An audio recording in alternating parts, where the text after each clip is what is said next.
Hello, everybody. Thanks for joining us. A little bit late, as usual. Just let me know that the sound is all good, please. So something a bit different today. So somebody approached me, not in the street. It sounded a bit random, that didn't it? Sorry. Before we get going, I'm here with my usual lawn enthusiasts, Tiffany Lockhart, Shin Squella, and Amanda James are with me, thankfully. Thanks for coming again, Hello. guys. I do appreciate your valuable time. Hey guys. Hi, sir. Even Tiffany's time. Um, Could Everyone always picks on Yes. Tiffany. I know. She is I a know. You don't treasure. start it off by picking on me, No. I Jesus. know. I'm such a She is bully. a valuable You are. member of this community. Thank you. I won't stand for it anymore. I'm tired of Right. it. Okay. I'll I consider thought you were myself the unofficial put in place. queen of the community. Right. Absolutely. I agree. Yeah. So we've got, as you can tell, the Australian accent. We've got a chap called Tony on with us, and he approached me with a little bit of info about how he believes Lorne is suffering from a certain condition. Now, this has been thrown about quite a bit. It isn't anything revolutionary. Have I just made that word up? Revolutionary. Well, that's not to say his theory like isn't it. very well thought out, and we've had a chat, and I just thought it'd be interesting because I think we can all agree that ever since Lornography started, because of Lorne's over-the-top behaviour, I think you said it. You put it very well, Tiffany. I think you said he's a goofy oddity, which I thought was a brilliant way of explaining his whole persona, if you will, and that's a great way of putting it. But because his behaviour is so extreme, with regard to the catfishing, with regard to his bizarre ability to just love everybody that turns up in his life, it's like there's got to be something wrong there. You know, I've always thought there's something that we've not quite put our finger on. And maybe we can go away to explaining that now. So, Tony, do you just want to, sort of explain how you came across those weirdos? Yeah. Well, I used to watch To Catch a Predator when I was in high school. And I was it was all pretty hilarious. And then I remember just listening to you, Andrew, back in sort of the golden era when A. Sharman was around, and when Lorne first came out with his shake weight videos and vegan porkless bite recipes, mac and cheese defenses, and and yeah, it was all pretty hilarious. But I think after Lorne stopped making videos, he kind of broke my heart, and I forgot about him for a while. And then I just recently started listening to you again, and I suppose because of what sort of the experience I've had in the field of social services, psychology, mental health, I just started thinking, fuck, Lorne. I think there's a few answers to why Lorne is the way that he is, and so I thought I'd just reach out to you because you seem to be, out of the whole church of quite bullshit. You seem to be the one that's sort of most interested in that, and I assume the people who listen to you might be interested as well. So, yeah, and I apologize if people can't understand my accent. Well, people used to accuse like it's something bad, but people used to think I was Australian, but like, well, they couldn't quite put the finger on where I was from. You're Northern, aren't you? Yeah, Northern England, yeah. Yeah, aren't you? We should point out that it's Hey, in the middle of the night for Tony right now. So it's 10 to 6 in the morning, Sunday. yeah, okay. That's all right. Um, yeah, anyway. Should I give a little bit of background? Just a Yeah, couple just sentences? about. Okay. I think it's important that you just briefly explain whatever you're comfortable with about your background, about your professional life, if that's okay. Sure. So basically, I have a Bachelor of Psychology, and I'm finishing my clinical Masters in Social Work at the moment. And as part of that course, I am involved in facilitating like a group therapy program for addiction at a local psychiatric hospital in the city that I live in Australia. Now, just straight off the bat, I'm not actually qualified to give anybody any diagnosis. That would have to be done by a medical psychiatrist, at least in this country. And I don't think anybody's expecting that, because this is really just a bit of fun. But I just wanted to point that out and say that, I don't consider myself an expert or an authority, and everybody's opinion is valid. My opinion is just one of many, and there's people like Tiffany and others who know Lorne a lot more than I do. So yeah, just sort of And plus, it's point that out. Professional opinion without actually examining the man. I mean, being with him. Exactly.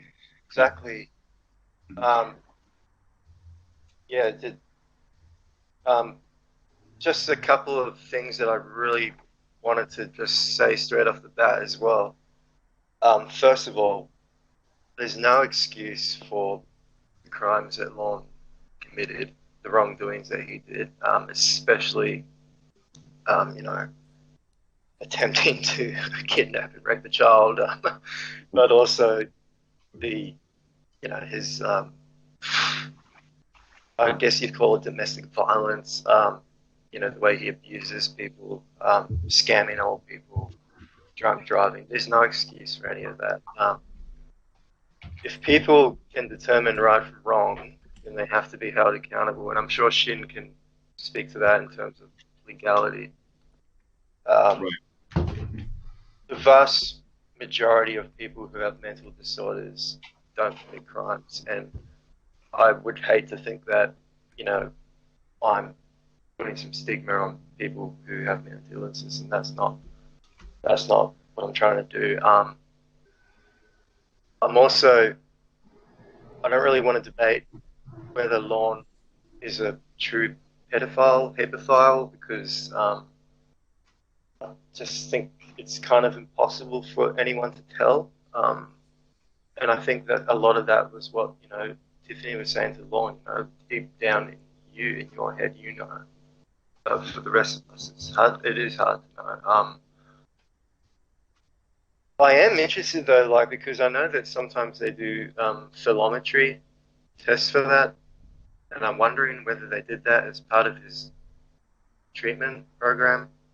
What is that? Is that when they hook up his penis? Where they put like a measuring device on your cock and show you images, and they see how hard you is. Oh, I would love to get. I don't think he's ever mentioned that. I would think he would tell one of his girlfriends that.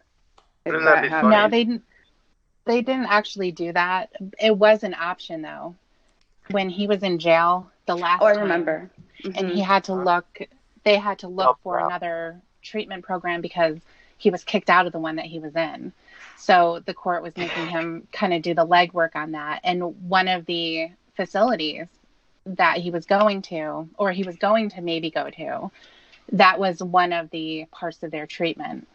That was going to be one of the options, and he would have had to pay for that because it was on a price list. So if that was chosen to be part of it, then he would have had to do it. Yeah. It was quite expensive too. Wasn't that like a Christian organization? It was, yeah. It's kind of like a lie test for your kids. Exactly. I mean, if you think about it, that's the kind of test that, seems objective and the kind that he needs. And it's interesting that it's coming from a parochial clinic kind of thing, a religious clinic, because it seems like they're on the right path. Which, well, it probably costs a lot of money to do it. Yeah. But, I still don't think that would convince Lorne, even with a positive test or whatever you call it, that he's got an infection. And he probably has erectile dysfunction as well. So probably wouldn't.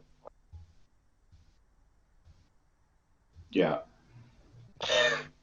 You said you do addiction. You're doing a clinical setting in addiction, things like that. Yeah. Not sex addiction. Right. I understand that, but the nature of addiction itself. I mean, obviously, I think that depending on what the vice is or what I've always maintained that he has. First of all, he has a predilection for it, but he has an addiction to exposing himself. Now, I understand there's a different compulsion. Yeah. I mean, this is beyond. I think it seems to be beyond just compulsion. It seems. I mean, if you look at the chat log, for instance, I mean, how many times he's got to make sure he shows his dick, and even before Kayla has to go, father's standing right at the door. No, look at my dick first. I mean, that. Just ignoring those kinds of risks. That seems to be quite common, though. I will say that from a lot of women I've spoke to that go on dating sites, men just unsolicitedly showing the cock is very common. That's a compulsion, I think. But I think there's an addiction aspect to it with Lorne, though. There's an additional risk with Lorne. He's been exposed over and over again. He's had his photos shared many times, and he knows that there's a chance that will happen, and he continues to send them more and more ridiculous and more explicit pictures to every woman he talks to. Yeah, and a big part of it is Lorne is an idiot as well, like that. It says a guy that saves up for a lamp for his dick has a compulsion. Compulsion on steroids, actually. But it seems to me he's more than your average. Let's say in the old days they called it flasher. It seems like he's compelled to do it to fulfill himself in some way. I would say that he's really not as different. He's Lorne, he's his own creature, right? But the compulsions that he's got is just what your typical sleazy guy has got. It's just that he's got the internet thing, and he's got all this catfishing, and he's got us peeking into his life with a magnifying glass. I don't think that it's as. I mean, I hear about it a lot. Like all these, it's crazy. Like you literally have women on these dating profiles, and there must be 5 to 10% of women say, I do not want your dick pictures sent in to me before we've even spoken. They put it in the profile right up. Of course, what you're saying, Shin, is right. There does seem to be something else going on there, but I think that's inherent to Lorne's character. Well, I think you could add something to that Lorne's character. The fact is that is his only means of sexual gratification. Only. Right. Yeah. Well, can I just say... Sorry. In terms of your typical flasher exhibitionist is they get their sexual gratification from shock value. So that makes sense. But Lorne, his gratification comes from more sort of emotional need that he wants this person to see his penis. And it's part of him, and they love him, and they love his dick. And I think that's, like you say, he's not with these people in real life. That's all he can do. If he was with them in real life, he'd be all handsy and gross. But maybe the only way he's expressed himself sexually ever. That's what I'm saying. That's the majority of his sex life is that. That's it. Yeah, Tony hit the nail on the head. I guess the difference between a normal exhibitionist is he's looking for shock value. I think that's the last thing Lorne would want. He's looking for intimacy. It's so fucked up.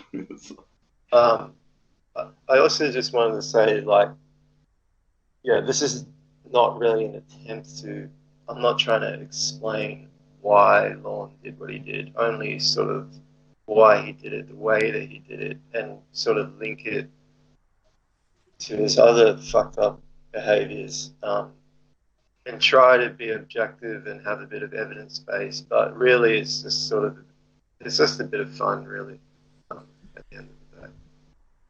Yeah, of course. I mean that's I people know what my sort of take on it is. I don't believe that anybody is inherently evil. I think that people make bad decisions. People don't get over the challenges. A poor upbringing isn't an excuse for what Lorne's done. But some people just seem to never be able to heal or get better. That's open to interpretation, and that's from a certain perspective. That's a good point.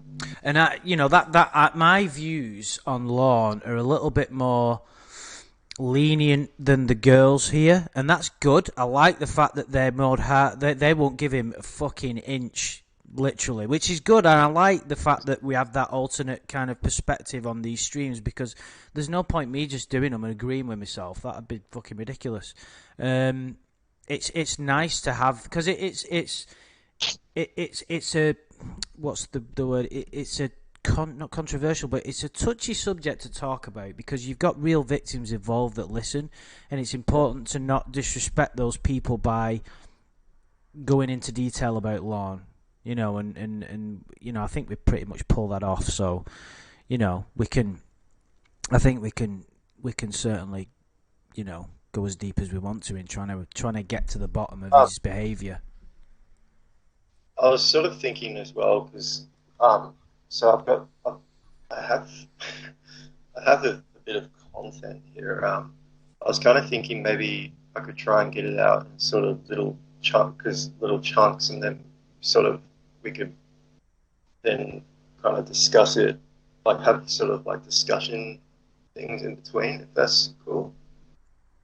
Cool. Yeah, dude. I mean, it's all good. I mean, we could get straight to it, and you could explain what you think he actually suffers from, which is what you told me. I mean, it's been thrown around, but I did enjoy listening to your explanation, and then we can take it from there if you like. Yeah, sure. Yeah, because I've got I've got some sort of research. That's always good. Yeah. So basically, like you said already, narcissistic personality. I don't know if you said that actually, but no, I haven't. Yeah, narcissistic personality disorder. Malignant. And I think that he's got a subtype, which they call it vulnerable or covert narcissistic personality disorder. Lorne obviously has some comorbidities like alcohol use disorder. He's probably got depression, anxiety, but they're more situational. And it's also been thrown around that maybe he has fetal alcohol syndrome, but I don't know. It's kind of hard to tell just from the limited information, at least that I have, or anyone. But is that something that you would need to determine earlier in life? Not necessarily. You need someone who, there's some specific things that they look for. He definitely seems to have the microcephaly, like the small head and the sort of rodent.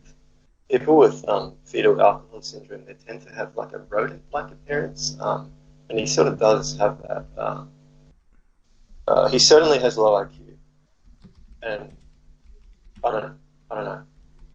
Like I said before, him being an idiot does play into it a lot.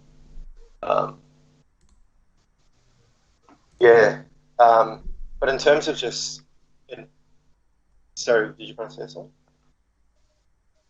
I did. Could you explain what narcissistic personality disorder is? Could you? I mean, I think I have an idea, but I will. Okay. So it's It's a personality disorder. So the personality disorders is like antisocial personality disorder, histrionic, um, borderline, um, obsessive compulsive, but narcissistic is a type of personality pattern which is pathological. So it's basically like negative, which is why they call it a disorder. Personality disorder is quite different from other psychological issues like, I don't, schizophrenia or bipolar or depression, and they're much harder to treat. So narcissism can range from like, you can actually have a healthy level of narcissism where you think highly of yourself, but it can be pathological or severely malignant, where it causes significant problems for you, which I think is what Lorne is. And the main form of narcissism that most people are familiar with is what they call like grandiose or overt narcissism, which is like people who are delusional about how great they are. He certainly that ticks called? that box. Grandiose? Oh, Okay. sorry. You call that? I didn't quite. Your mic is kind of like Grandiose. I'm picking up some of your stuff here. Did you say grandiose narcissistic? Is that what you said? Grandiose. That's the most familiar. That's the most common form that most people think of when you think of narcissism. But I believe that Lorne has the subtype of vulnerable narcissism, which I'll sort of get into. Vulnerable. Can you guys hear him okay? I mean, I'm not sure if I can pick it up. Kind of coming in and out a little bit. And I think your mic may be too high because there's a little kind of like a bass reverb when you speak. I don't know. We tried to fix this earlier, but I'm sure maybe it's just me. I don't know. No, there is a little bit of an issue there. You are coming in and out a little bit. It's not clear. All right. It could be the area I'm in. I'll try to move. Hang on. Yeah. So just a quick recap for anybody that's listening. Tony believes that Lorne suffers from narcissistic personality disorder, which is a specific condition, not just calling him a narcissist. Now, I don't... This has been thrown around a lot, calling him a narcissist. Now, I don't like it when people say that most of the time because it's one of them buzzwords that people generally, not in this case, but generally it's a buzzword that people throw around because it sounds posh and it makes them sound clever. Because it's got loads of syllables in it, it sounds posh, it's a Greek word, it's like, you don't know what you're talking about. But we have some factual evidence, don't we, Tony, with regard to his behaviour and the actual condition. Could you just explain? Can you hear me any better here? Or yeah, that sounds a little better. Much better, yeah. Yeah, that sounds a bit better. Cheers for that. With regard to the narcissistic personality disorder, is it something that can actually be diagnosed as a specific condition? Like, yes, and that's what I'm just about to get into. Sorry.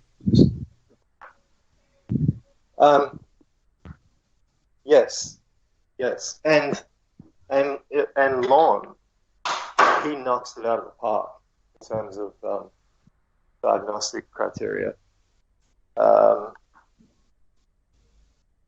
So, can you hear me still? All right. Yeah. Okay.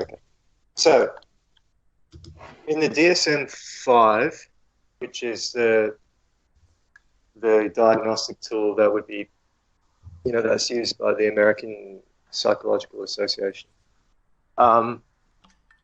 you need to have at least 5 of the following 9 criteria to say that somebody has NPD.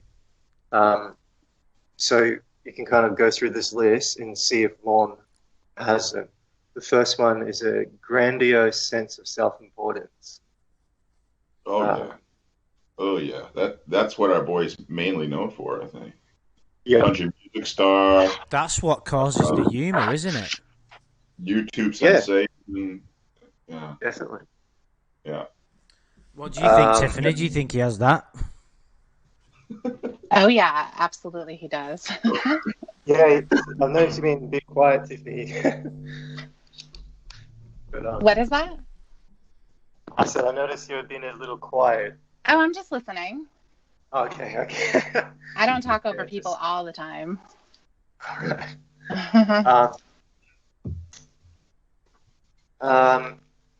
Number two is preoccupation with fantasies of unlimited success, power, brilliance, beauty, or ideal love. And I think Lorne's got the really big ideal love one, as well as the success thing, thinking he can be a country music star and all that. Yeah, I'm sorry again. I'm having a hard time Yeah, hearing you. I didn't hear all of that too. It kind of. It's almost like you went back to what you were doing before. I don't know. Hang on. I think I might know what it is. 1 second. Okay. What was number 2 again? Did you hear it? We'll get Tony to explain again what number 2 was, just because of the order. I apologise for this, everybody, but we've got people in many different time zones here, so it's not going to be easy if you think about the miracle of technology. He said something about like indulging in fantasies Yes. of unlimited success or power, or beauty, or whatever, and that really, Yeah. describes Lorne with his dreams of becoming a country music star. We saw it as early as back with Kayla. He was going to take her on tour. How about the idea that he's indulging in these catfish fantasies? And when you say limited success, I'm assuming you mean that. His entire world is consumed by the catfish, and he has no success in romantic life in real life, but he thinks he does in his fantasy world. Is that? It's like when he said to Ramona, "If I get the right jobs, I can make your bank account look like shit." He's always just one step away from enormous financial success, or he's gonna build his trailer to be a $60 million trailer with his bare hands. Got it. Did we get that right, Tony?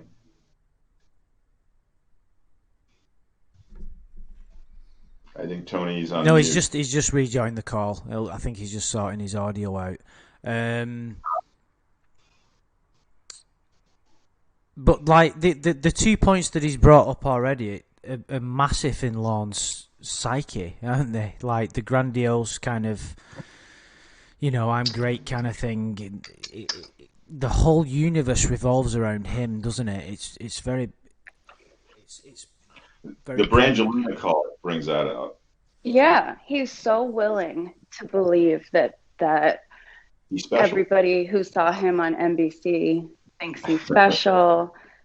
There are celebrities rooting for him. Every woman who watched his vegan cooking show videos found him incredibly attractive and wants to date him. He was very eager to believe that Ramona found his profile on the sex offender registry and she became interested in him through that. It was very easy for the catfish and the people he was talking to convince him that he was famous and loved. Mm-hmm. Yeah. Is he sorted out? Is he there? No, he's just can you hear me now? Yeah. You can. But like the 2 points that he's brought up already. Right, we've got an echo now, guys. Psyche, aren't they? Like the grand. Well, we need 5 out of 9 or 5 out of 10. So, right now we've got a clean sweep so far with 2. Well, it wasn't surprising.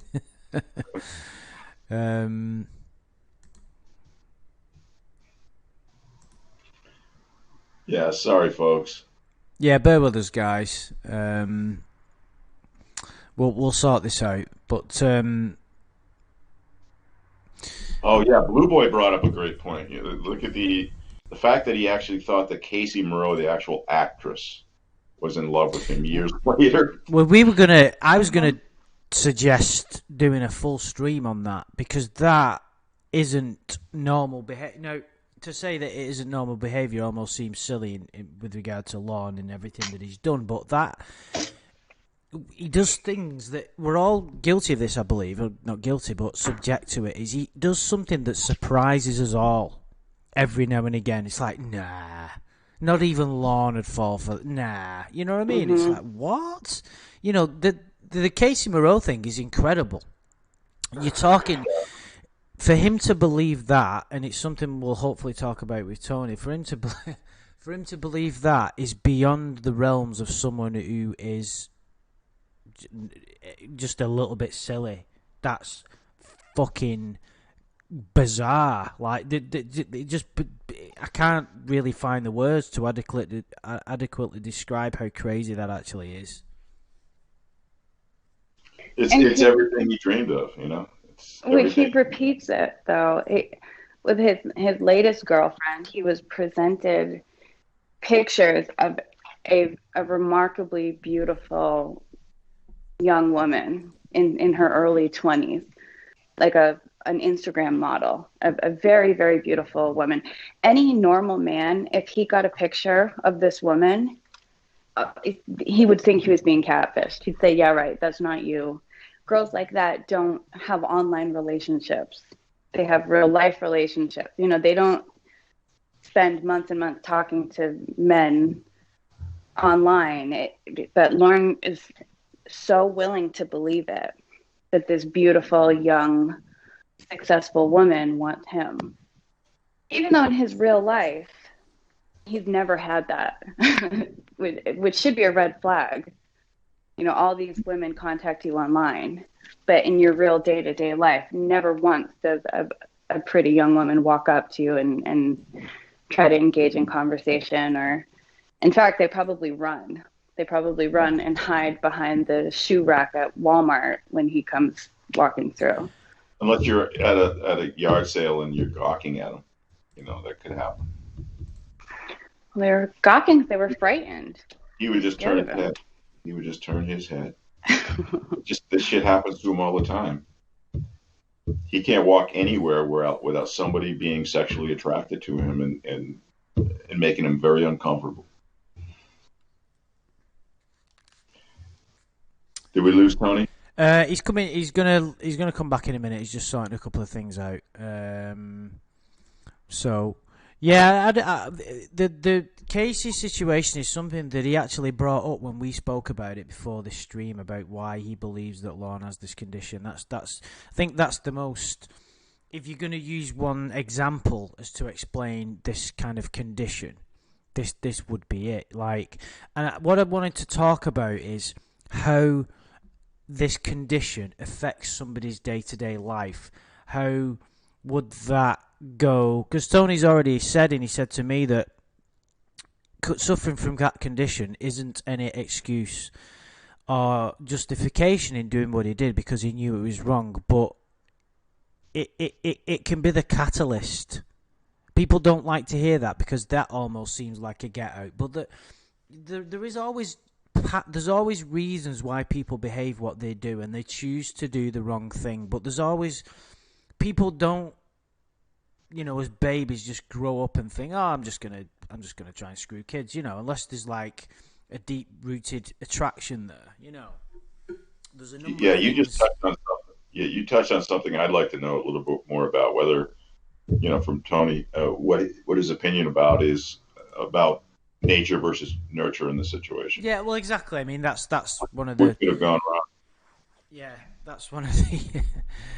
That's one of the things that I wanted to get into. Really, well, I always, you know, when it comes to that question, I always think about the movie Trading Places. You know, what if you put Lorne in a situation where you made him a multimillionaire, put him in a mansion, gave him everything he wanted? You know, would that change him at all? You know, the Eddie Murphy character. You You know, I don't know. But my only feeling is he would use that power and wealth to buy love. It'd be fascinating to see. I think what would happen is he'd just get some woman who'd fleece him. The first woman that came along would see, right. Because no one would be really interested in him because there couldn't be anybody of any value. But there's a lot of incredibly attractive women out there that would literally go with anybody for huge amounts of money. And he would have no problem. He'd get manipulated, he'd get fleeced, he'd get... and she did identify very quickly that they could manipulate Lorne into doing anything. So I reckon within the space of a few months he'd be married and then divorced, lose half of it, he'd get married and divorced again until he had nothing left. Fraction after fraction after fraction. Exactly. In 20 years' time, it'd be just... there'd just be nothing left. Are you back with us, Tony?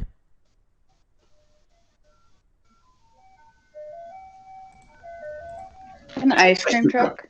Yeah. I hear the ice cream man. Is that you, Shin? It's gotta be Shin.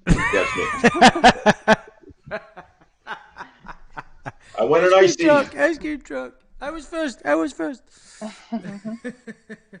That's funny. And screwball. Yeah. Appropriate name of a treat there, screwball. That's great. Yeah, Tony, you there, dude? Yeah, the technology's letting us down tonight, guys. I do apologise, but we'll keep going. I mean, worst case scenario, we could always go back to the chat log. But is he on Skype? Yeah, I'm just waiting for him to. He might be on mute. No, he's not. Oh, he's just 1 second. He asked for a second. Yeah. Yeah. Hopefully, when he comes back, there'll be no more interruptions because we can get to the meat of the bone then and really dig deep, which is what we like to do. Yeah. So just bear with us, guys. Oh yes, Blue Boy, I love those. Yes, I'm more of a, what do you call those things? Those Nutty Buddy things? Those ice cream cones with the. I love those. I think you call them Nutty Buddies. Is that what they're called? Yeah. Someone just said, Andrew, do they have ice cream trucks like that in Jolly Old? Honestly curious. Like, no, that's a police car. Yeah, of course. Yeah, we have ice cream trucks that are virtually identical to you guys' ones. Although, as you can imagine, they're getting a bit rarer, but they're still around. Hey, Andrew, do you want to try to find the DSM-5 the what? criteria? The DSM-5, what he was talking about, what is used to list those 9 criteria. Brilliant, yeah. I have a feeling you found it already. No. Joe Goodar just put it in the chat to see about pulling that up and putting it on screen so we can see it. Right, I brought it up now. Okay. Overview. A personality disorder that can affect how you cope with life, manage relationships, how you behave, and how you feel. This is the overview. There are several different types of personality disorders. Is this just... everyone has a ways of thinking, feeling, and behaving. It's these thoughts, feelings, and behaviours that make up our personality. A personality disorder can affect how you cope with life, manage relationships. You can find it difficult to change them. You may find your emotions confusing, tiring, and hard to control. This can be distressing for you and others because it is distressing because you may develop other mental health problems like depression or anxiety. Around 1 in 20 people live with some form of personality disorder. And I suppose what I wanted to get at is how much would it affect somebody's day-to-day life, and the judgment system is important for me because all the catfishing, and you know what my stance is, and it's like if somebody suffers from it, I know what people will say because of what he tried to do. Anything's game, but I think it may put another spin on it. I've just found Lorne's day-to-day life is pretty mundane. If anything, I think probably the most eventful part of his life is dealing with probation. I mean, other than that, going to work, going, you know, buying 6 packs of cigarettes a day at Circle K, this going to Walmart. That's the extent, I think, of his stimulus, and family, obviously. But so it's easier for him, I think, to fall into this fantasy world because it's not ball much being bounced. Can you guys hear me? Yes, No, dude. no. Yes. Oh, okay. Cool. So sorry Finally, about somebody that. knows what they're talking about. Oh, I think we all. Oh, I'm reading ahead here, and I see. Sorry, I know I always do, but I see lots of traits that Lorne exhibits. Sorry, Yeah. go ahead. I got it up. Yeah. So we were on the second part of the criteria. The first one was grandiose sense of self-importance, and the second was preoccupied with fantasies of unlimited success, power, brilliance, beauty, or ideal love. That's it. Yeah. That's his clothes. And then you have. So remember, you only have to have 5 of these out of 9. So the third one is believing that they are special or unique and can only be understood by equally special people or institutions. Which kind of reminds me of how Lorne's like, I believe in you, you believe in me, other people don't understand kind of thing. Number 4, requiring excessive admiration. Number 5, sense of entitlement. That's what? I'm sorry? A sense of entitlement. Oh, yeah. There we go. Number 6, being interpersonally exploitative, so just using people. Number 7, lacking empathy, which sort of touch on that a little bit, but yeah, he certainly has impaired empathy. Number 8, being envious of others and believing that others are envious of him. He's never jealous. Never. No, I don't. Ticks every one of these boxes, not just 5. Yeah, exactly. He's running the table here. Yep. And the last one is just general arrogance. So, holy shit. yeah, That's everyone, without a doubt. Well, maybe the last one, general arrogance. You think, okay, if we're going to give him slack, it would be that one, I think, right? But no, we can't do that either. The other ones are just so fitting.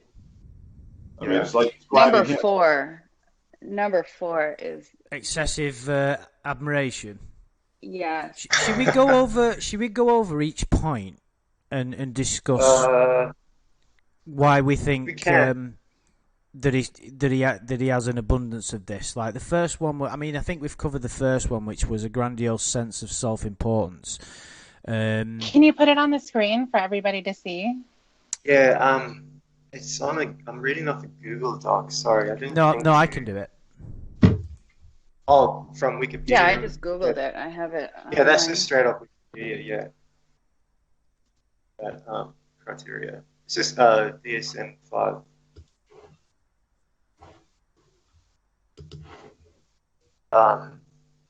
Look at that picture. Yeah, I'll put it up on screen now, guys. You might have to zoom in a little bit. I've got it. But yeah, that's yeah, there you go.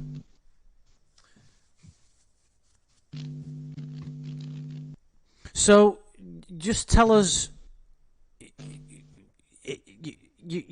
someone could be officially diagnosed with this condition if they displayed in abundance only 5 of these 9 points. Yes, but like a lot of disorders, it also it is on a scale. So you can have these symptoms like a bit or a lot. I would say that Lorne has all of this a lot. So that's why I think that he's got and that's why other people as well have said that he's got malignant. Um, um, but the other, there's, can you still hear me? Vaguely. Yeah, it's got We've got the same problem that we had before, I'm sorry to say. Jesus Christ. Okay. Well, it's more when you trail off your sentences, in your normal speech pattern. Everybody has that, but when you bring down the volume as you finish your sentence, that's when it's hard to hear what you're. Oh, really? Yeah. You have to kind of get in there. Just get in there. Okay. Get messy. All right then. Okay. Some other characteristics though is just like so arrogance, superiority complex, regardless of status or achievements or lack thereof. Seeking to establish abusive power over other people. Having no healthy self-confidence and just valuing yourself over everybody else. Disregarding the wishes and feelings of other people. Sort of the hallmark of narcissism is what's known as cold or cognitive empathy, which means intellectually you can understand what's going on with somebody else, but they don't have the emotional or what's known as hot empathy, where you can actually feel what somebody else is going through. And that's also common in autism. Well, it's present in autism. There's also a term that comes from sort of psychoanalysis back in the 30s, really, called narcissistic supply. It's a type of admiration that the narcissist seeks, which is interpersonal support or sustenance that's drawn from an individual to maintain the narcissist's self-esteem, which is, what Kayla and all the fake girlfriends are to Lorne.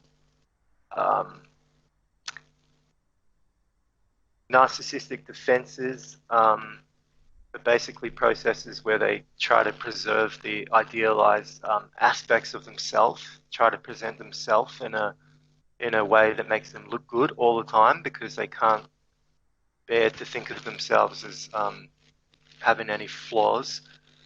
And the reason is because narcissists are actually driven by a really deep sense of shame, though it's usually subconscious, particularly like with grandiose, it's quite deep-seated. They can't regulate their self-esteem. And yeah, as I said before, narcissism can be healthy. It can be a motivating factor, and it can contribute to people achieving things. I think people have pointed out before that Lorne is kind of the type of person that can actually get things done, and not very well, but he does give things a go. He has motivation, doesn't he? Yeah. When? I'm sorry, did I miss something? When has he gotten something done? I mean, just in terms of why he thought that he should write a book about war veterans. There are a lot of people start books who don't finish it. You're right. But why would he even think to do that? I mean, I would never write about war veterans because I've never been in the army and I don't know anything about it. Why would he do that? Or start a YouTube channel about cooking and fitness and he's a Michelin star rated chef. That's right. Yeah, fitness coach. That's a good point. That can we just touch upon that a little bit?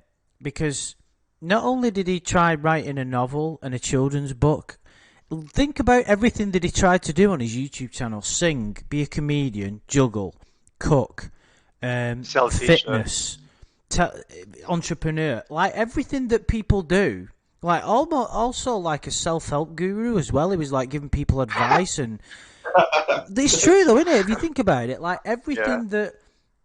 So that would buy into this narcissistic personality disorder because he believes that he's special and that and he's not got no grounding in actual reality. No, he doesn't. Somebody suggested that we take this in order so we know. Can you see the screen, Tony?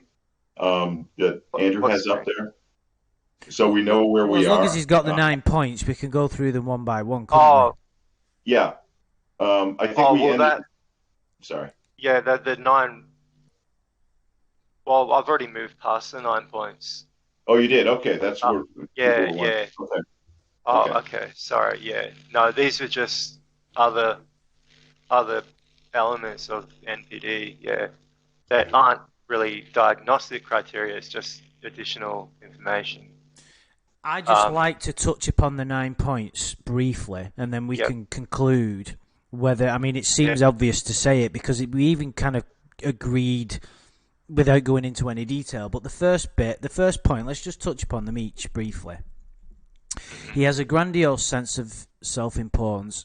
Example, he exaggerates his achievements and talents, expects to be recognised as superior without, what's that word say? Commensurate achievements. I'm not sure what commensurate means. That means corresponding. That means they don't match. Right. Yeah. Well, that's. I mean, Tiffany, how can think of an example of how he qualifies for that first point? His singing. his singing career. What? No way. How dare you? Yeah, no, definitely his singing. There's a lot of examples of that.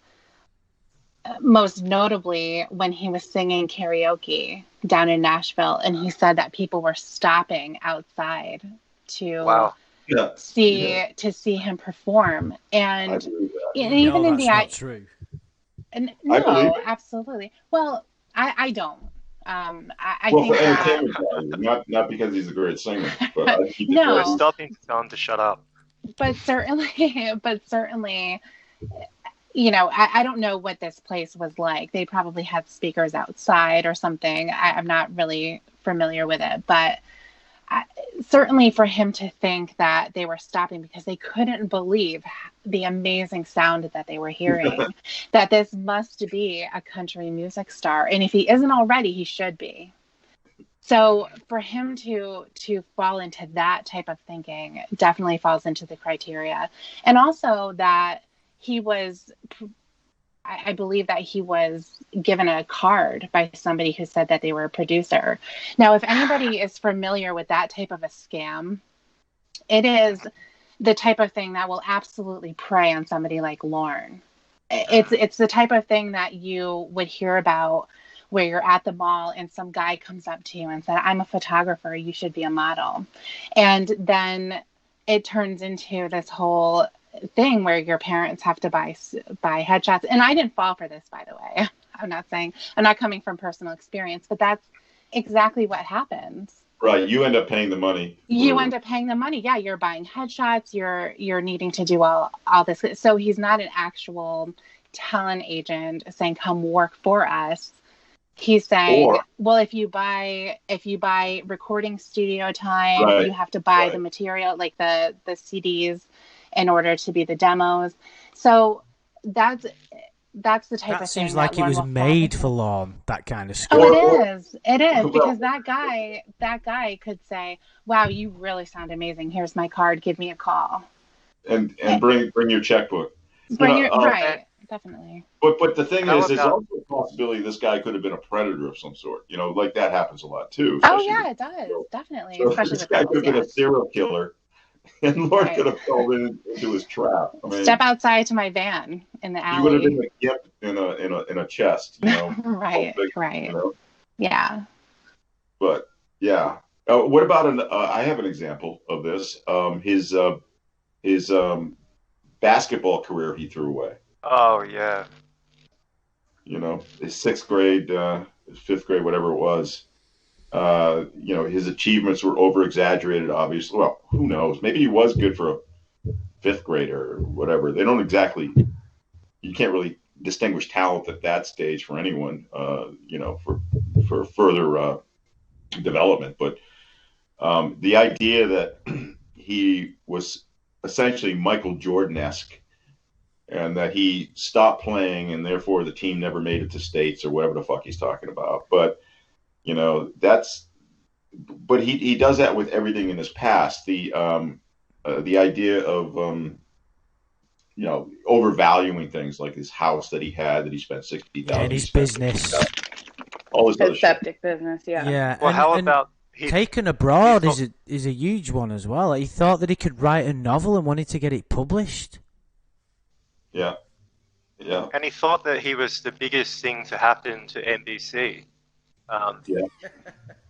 He was. And that he was well, maybe he is, actually. But not for the right reason. Perspective, he definitely is. So he's kind of right. How about that idea that he's not really famous for being a pedophile? He's famous for whatever the catfish fed into his ego. And Casey Morrow loves him. Television ready and all that shit, I think we've categorically proved that he has a sense of has a grandiose sense of self-importance. I think we can close the book on that one. So point number 2 is this is quite possibly the funniest and just as equally easy to prove. Is preoccupied with fantasies of unlimited success, power, brilliance, beauty, or ideal love.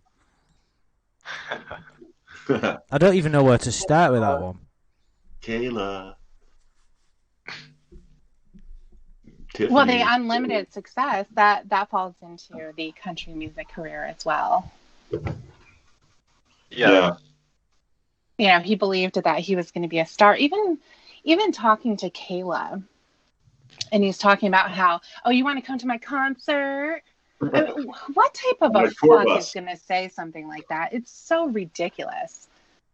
But I really believe that he believed that. I believe that he was living in that fantasy world of, okay, I'm in Nashville now. I'm going to make it. And that was his way of feeling good because his real life was shit. He was on the run. He was on the run. He gets to Nashville because he had no bed. Yeah, he had no bed. Well, he started off for with as long as we've known Lorne. Yeah. By having sex. All those hookups he was having, yeah. Right. As long as we've known him, he's lived in a fantasy. He lived in his fantasy world with Kayla, where he was going to be a country star, going on tour, and the whole country was going to love him. He's going to be rich and famous. And then with every relationship he's had since, he's just living in the fantasy and spending how all about his time. That last point. No, sorry. There you go. Sorry. No, go ahead, please. Oh, just that last point of ideal love. He's obsessed with that. He has like a really fairy tale kids movie idea of what love and relationships are. Because he's never had it.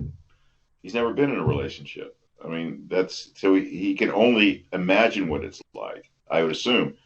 And the ideal love came out really profoundly, I think, in the Ramona saga, when he was trying to convince her that he's better than Dr. Horstink in therapy, because he could give her real love. There's something that he has to offer. He understands what love is. Nobody else does. Stop thinking about money. Stop thinking. Money girl? Exactly.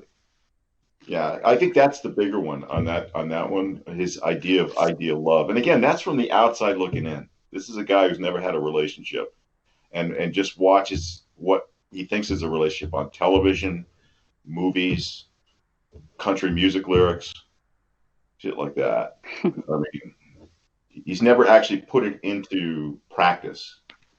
And even fathers, even like parental love. he's got no idea what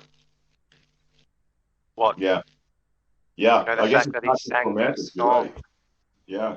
Yeah, that's a good point. The way he thinks his mother should spend her entire life mothering him, even though he's a middle-aged man, and that it's her job to be his therapist, to be his, his ATM machine.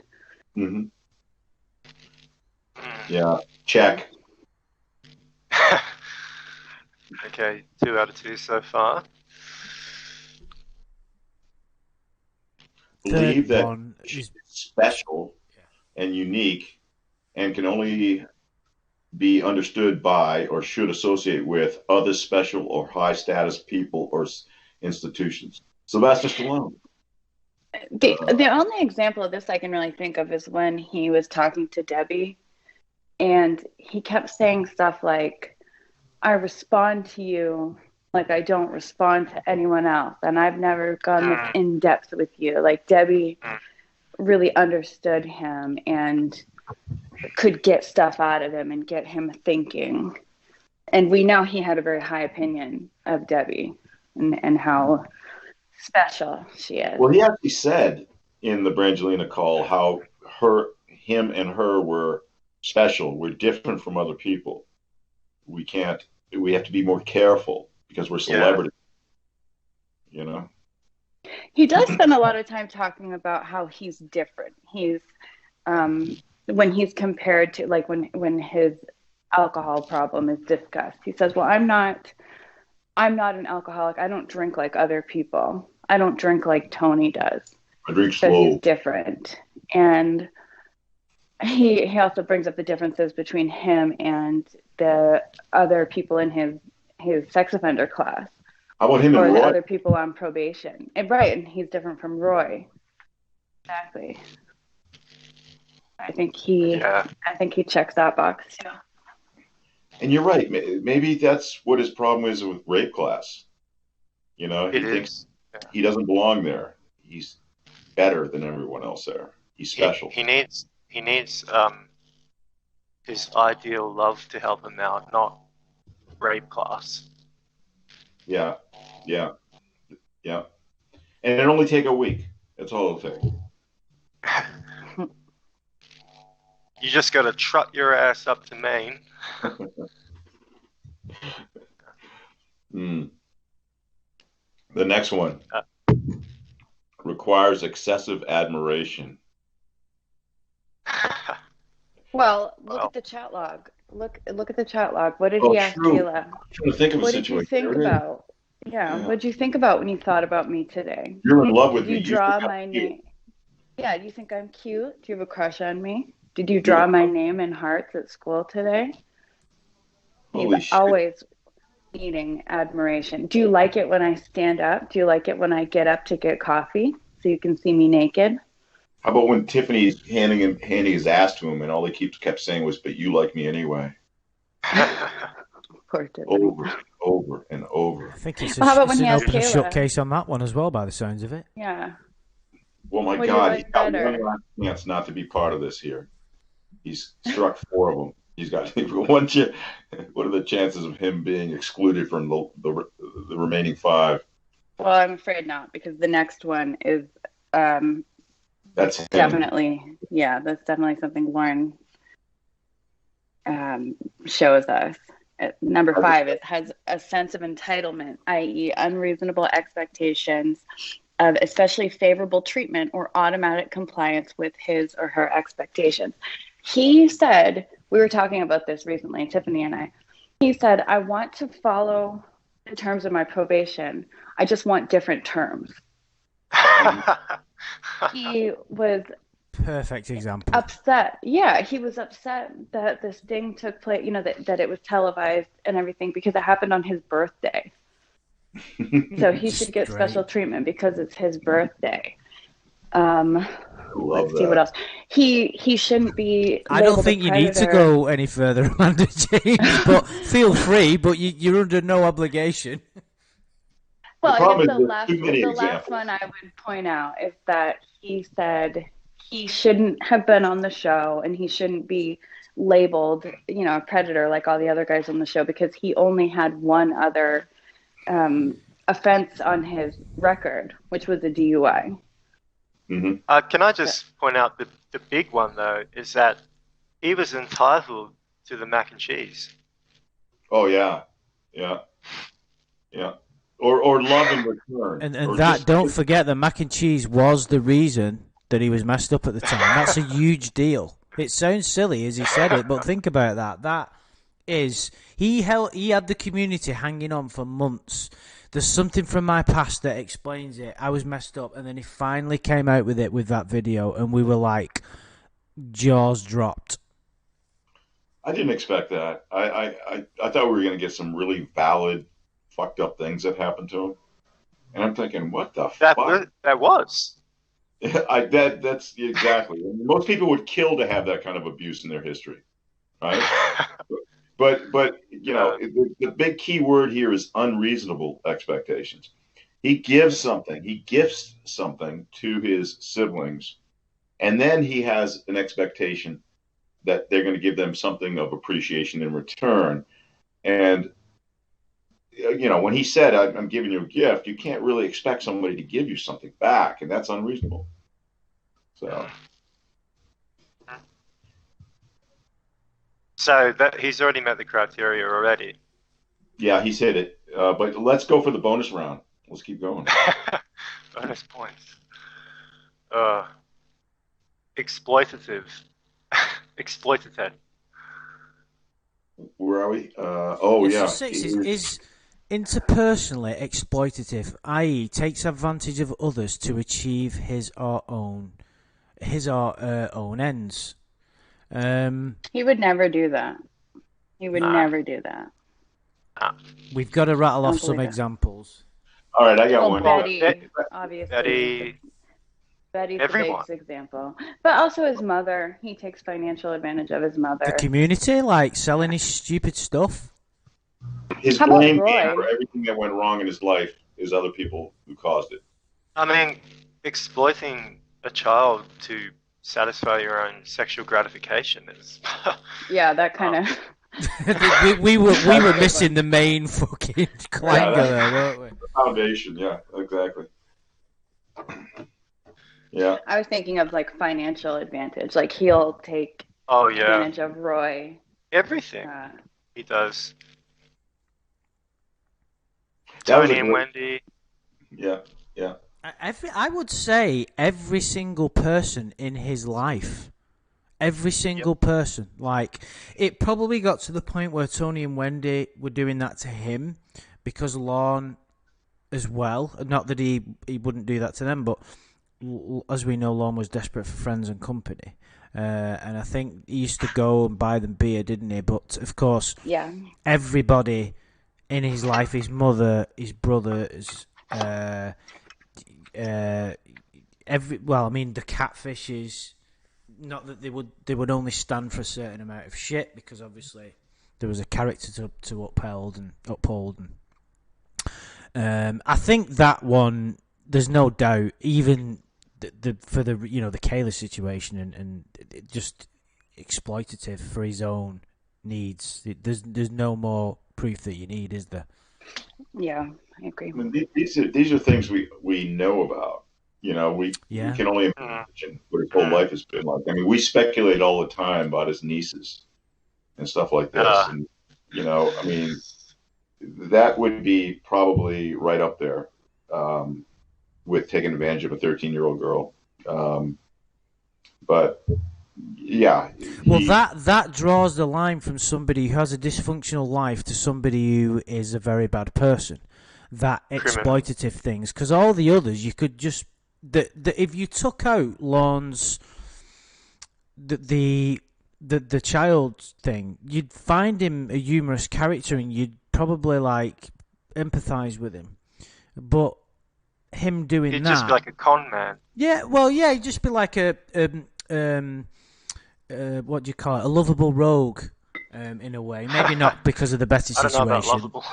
No, but what I mean is, if you took out his sinister nature, you'd be like a Homer Simpson type character, but the thing that separates him from that is he's a bad person, and it's that number 6, the exploitative things. Because if you look at all the others, we all know people that have a grandiose sense of self-importance, that preoccupied with fantasies, believe they're special, but you can find it admirable in a kind of, like, charming in some people, can't you? Like we all know celebrities like that. This is evil. It reminds me of also the Rhoda exploitation, where he was trying to get Winnie into the shower or whatever so he can talk to Rhoda sexually. That kind of thing. He's exploiting that situation, and he's taking advantage of Winnie's incapacity or whatever it is to do that. That's probably one of the most evil. That is a very evil, a good evil example, of that. Yeah, and I think number 7 goes hand in hand with number 6. If you lack empathy, you're not gonna. If you want to go into that a little bit, Tony, if you lack empathy, you're not gonna care that you're exploiting other people. I hear, you're always talking about, good and evil, and I think, a lot of traditions, like religions, philosophies, it's kind of like the real essence of evil is lack of empathy, that you don't give a shit what happens to other people. Yeah, definitely. I mean, that is what we condemn Lorne for, isn't it? Yeah. But this lack of empathy, it says, point 7, is unwilling to recognise or identify with the feelings and needs of others. Do we have any evidence to the contrary for that? Rather than go into why it's true, it's without question. There's no point going into it. It would be easier for us to try and point out any contradictions to that, or are there any pieces of evidence to the contrary? The only thing I can think of is that when he's confronted and he's backed into a corner, he will pretend that he cares. And that's why I think that he is the vulnerable subtype of NPD, because unlike grandiose, the vulnerable subtype will say they're wrong, and they'll cry, they'll feel sorry for themselves, they'll admit their failures and shortcomings if it serves them. But it's all very performative, and it's just to manipulate. So that's not real empathy, though. That's not any kind of empathy, though, is it? No, that's that intellectual understanding of what people think, what people want to see, but you're not really feeling it. That's Lorne to a T. When he was reading the chat log with Debbie, he would put on the tears in the show and how hard it was for him to read it. And the moment he thought that the recorder was, the recording was stopped, he was talking to his dogs about biscuits and dog food. So it was a performance. Of course. Yeah. Can we think, any of us think of any evidence to the contrary to his empathy, to show any kind of any incident where he showed any kind of empathy at all to Roy or anybody? What about Bud? Bud, maybe? I don't know. Not really. I don't know whether it. Maybe his dogs. Maybe. Is there no? Can we not think of one moment where he seemed to say or do something that he cares for his mother, like really cares about her? I can't think of anything off the top of my head. Yeah, I was thinking about when Andrew he had her speak in court, right? And he was crying, but again, I think that was a performance for the judge. But what she said was that he did things for her, specifically that contest, that fake contest that she won. He made that sound like an altruistic thing. Um, but it kind of defeats the purpose when she knows now, you know. I can't think of anything. Sorry. Also, No, with with narcissism is they have a problem with boundaries, interpersonal boundaries, and they will start to see other people and, like, say, his dogs or his family or his special friends as an extension of himself. So even when they're sticking up for his mum, it's really just because he's seeing an attack on her as an attack on him, in a way. Yeah. Yeah, Also, that's really I think interesting. there was a Tiffany call too, where he might have expressed some sympathy for some girl he was talking to that had some weird stuff running out of her eyes or something. Do you remember that, Tiffany? Yeah, I do. That was somebody that I was supposed to know, not him. He never really knew this person. I think maybe he had spoken to her a couple times or whatever, but yeah, there was an incident where I basically ran away because she looked weird. So Yeah. he kind of felt bad about that. He was trying to convince I don't think you he to felt bad for her. I think he just wanted to scold make a point on Tiffany. Tiffany. Yeah, because it was obviously a rude thing to do. Hmm. Other than that, Just like he would constantly scold her and Winnie for being mean to Emma. yeah, I don't know that he really felt any empathy for the Emma character, who was, constantly called racial slurs by his girlfriend. He just likes to scold and lecture and bitch. you're right. I can't think of any time where he put someone over him ever or He's something. never. I think He can't.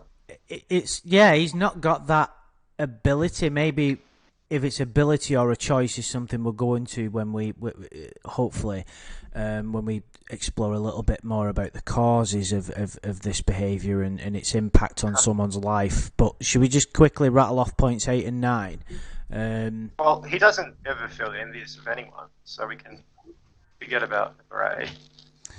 Is often Oh envy. yeah, Blue Boy just brought that example. The homeless person, mouth to mouth. He would give that person mouth to mouth. That was really funny. I don't remember that. Gross. He yelled at Tiffany because she said she didn't want to give a homeless man mouth to mouth if he had blood coming out of his mouth. And I think he used that as an opportunity. Well, he was wasted. So who the fuck even knows what he was talking about? He was so drunk. He wasn't making any sense. He used that as an excuse to show her how great of a person he is and how he values life. It would be worse for the homeless person. Yeah, I let me go. Let me go. Do not resuscitate. Yeah, Aerodrome, I have the same problem. I can't think of one instance. Oh, come on, we can do better Well, than I that. think there may be one, and it's going to be a bit of a stretch, but just hear me out for a second. Oh, stop having a go at him. I knew it'd be you that would find something. Just sticking up for him now. Yeah, I know. I think that there was a time when he wanted to pay Roy's bills, and it was when I was going over his finances, which were just such a mess. He didn't have money for anything, but he wanted to help Roy out. And it was something like $100 a month, something to that effect. And I was basically saying, no, you can't do that. That's not a good thing to do. Think about other things, Betty. in order to fix yourself, because you're just digging yourself into a hole as well, and all that other kind of stuff. And it's not to say that people don't make sacrifices for their family, because they absolutely do. I know that I've done it. But for Lorne, he was very much saying, I need to be able to do this. I need to give him the money. He doesn't have anything. And I think the stretch in there comes that Roy does things for Lorne. Roy is, Yeah. yeah, he's the only brother who does anything. He will go over and fix things. He'll go over and work when he's not drinking. That's another thing. But I think that's where the stretch comes in. You know, is Lorne really wanting to give him something to help him out when his brother is so deep in the gutter that he's very sick with his alcoholism and all of that? Or is he doing it to have Roy have a sense of needing to owe Lorne something? What do you think? Well, you're It's number 6. It's number 6. What do you think? Yeah, Tiffany, Well, he what wants do you meat- think? I think he wants meatballs. Yeah. Well, I think he's exploiting Roy. I mean, I think that. I mean, you imagine having a handyman for $100 a month. I mean, that's pretty. No, hefty. absolutely. I do agree with that. And that's where the stretch comes in, is that we're not looking at an exclusive example of definitely he was empathetic. I think Well, I too. would put that under category 6, though. I really do. I don't think there's any empathy there. I think he. I think he Well, also likes to look like the hero. He wants Yes. the recognition. Yeah. Oh no, He wants- definitely. So is that what you think, Tiffany? Do you think there was any hint of empathy there? Do you think there was any part of him that wanted to help his brother out? I think that it's impossible to say 100% one way or the other. I think that he does feel affection for Roy. Roy's the only one who's really ever been around. And so I do think that he has some type of affection for him. I don't think it's necessarily what other people would think, in the sense that if you truly love your brother and they're in trouble, that you're going to help them without the expectation that that person's then going to come over and continue to fix things around your house. Mm-hmm. So it is difficult to say that, yes, he was showing complete empathy at that point and he just really wanted to help him out. But I think there could be a sense of that. I won't say that he doesn't have any affection for Roy. On a side note, I'm curious. Does Roy have special skills that Lorne doesn't have in construction? Yeah, He does. Yeah, like electrical. He can do more of that type of stuff that Lorne can't. And just in terms of like diagnostic value, whether or not Lorne has some level of empathy, he still has significantly impaired empathy compared to a normal person. So, yeah, number 7 would definitely be a check. Oh, number 8. That's not him at all. We finally found one. I always found jealousy, or at least this is my opinion, it's something that I think you eventually outgrow. I think it's something that happens, especially when correct me if I'm wrong, Tony. I mean, that's just been my own experience. I don't feel jealous about anybody. I don't begrudge anybody for doing it. But I can remember back in the day, I could feel jealous. Yeah, it's an immature thing, isn't it? It's kind of an immature emotion, really. You've got my toy kind of thing. Right. And right.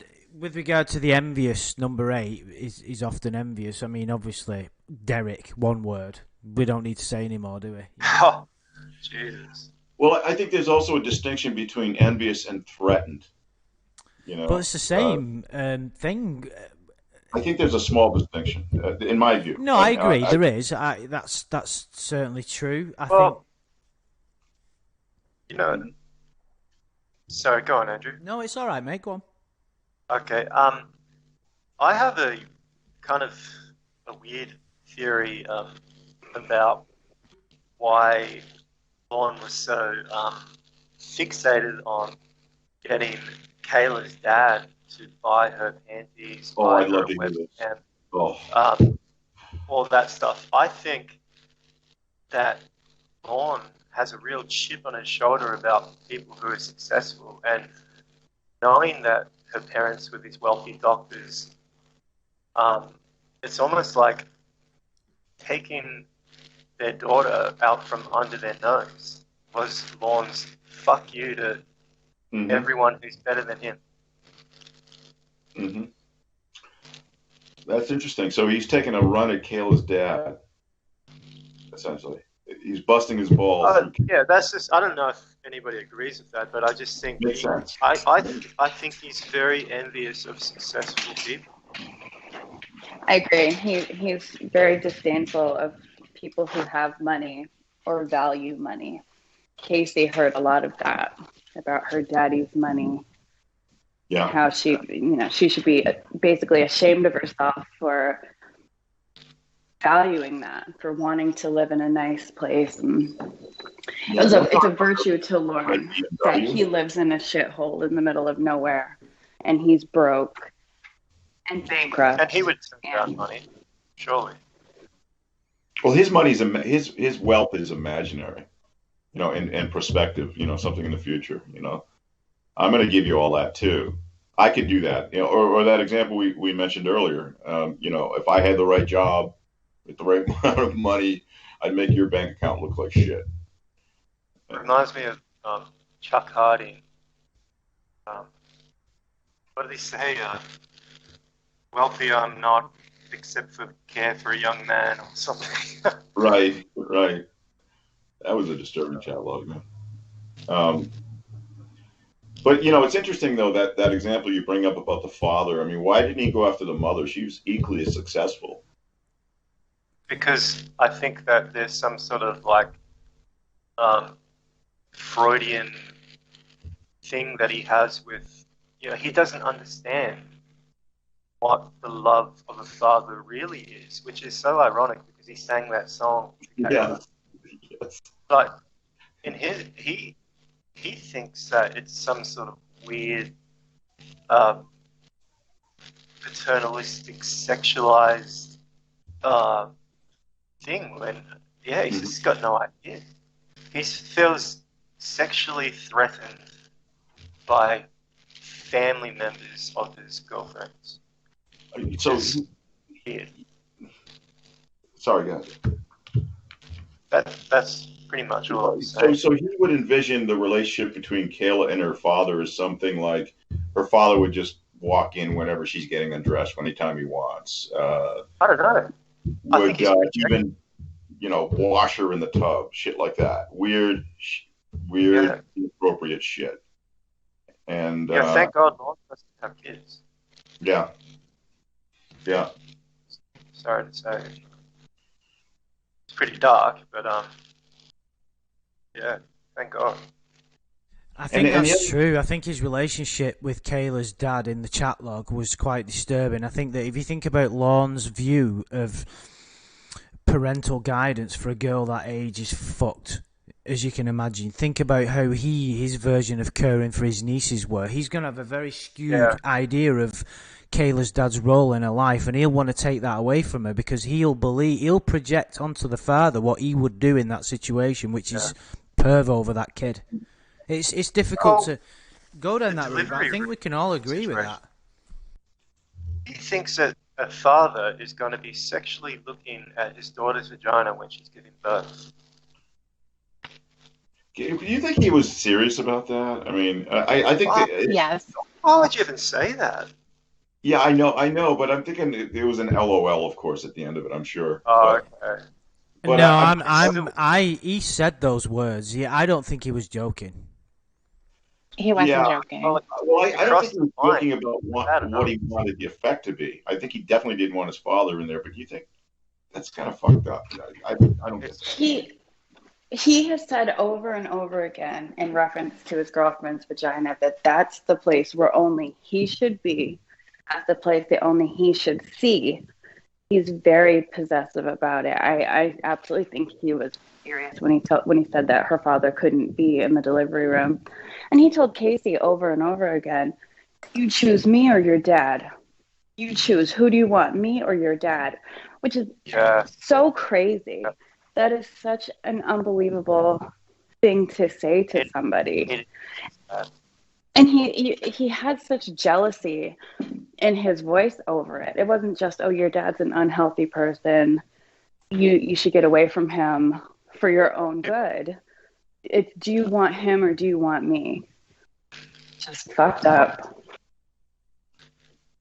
Lorne is very threatened by men. Yes. And I think that has a lot to do with it as well. So not only just the father aspect of it, but any guy, telling Lorne that you have a male gynecologist is going to send him through the roof. I know. If he had a girlfriend who had some sort of reproductive issues, she would die before she allowed to get it sorted. Mm-hmm.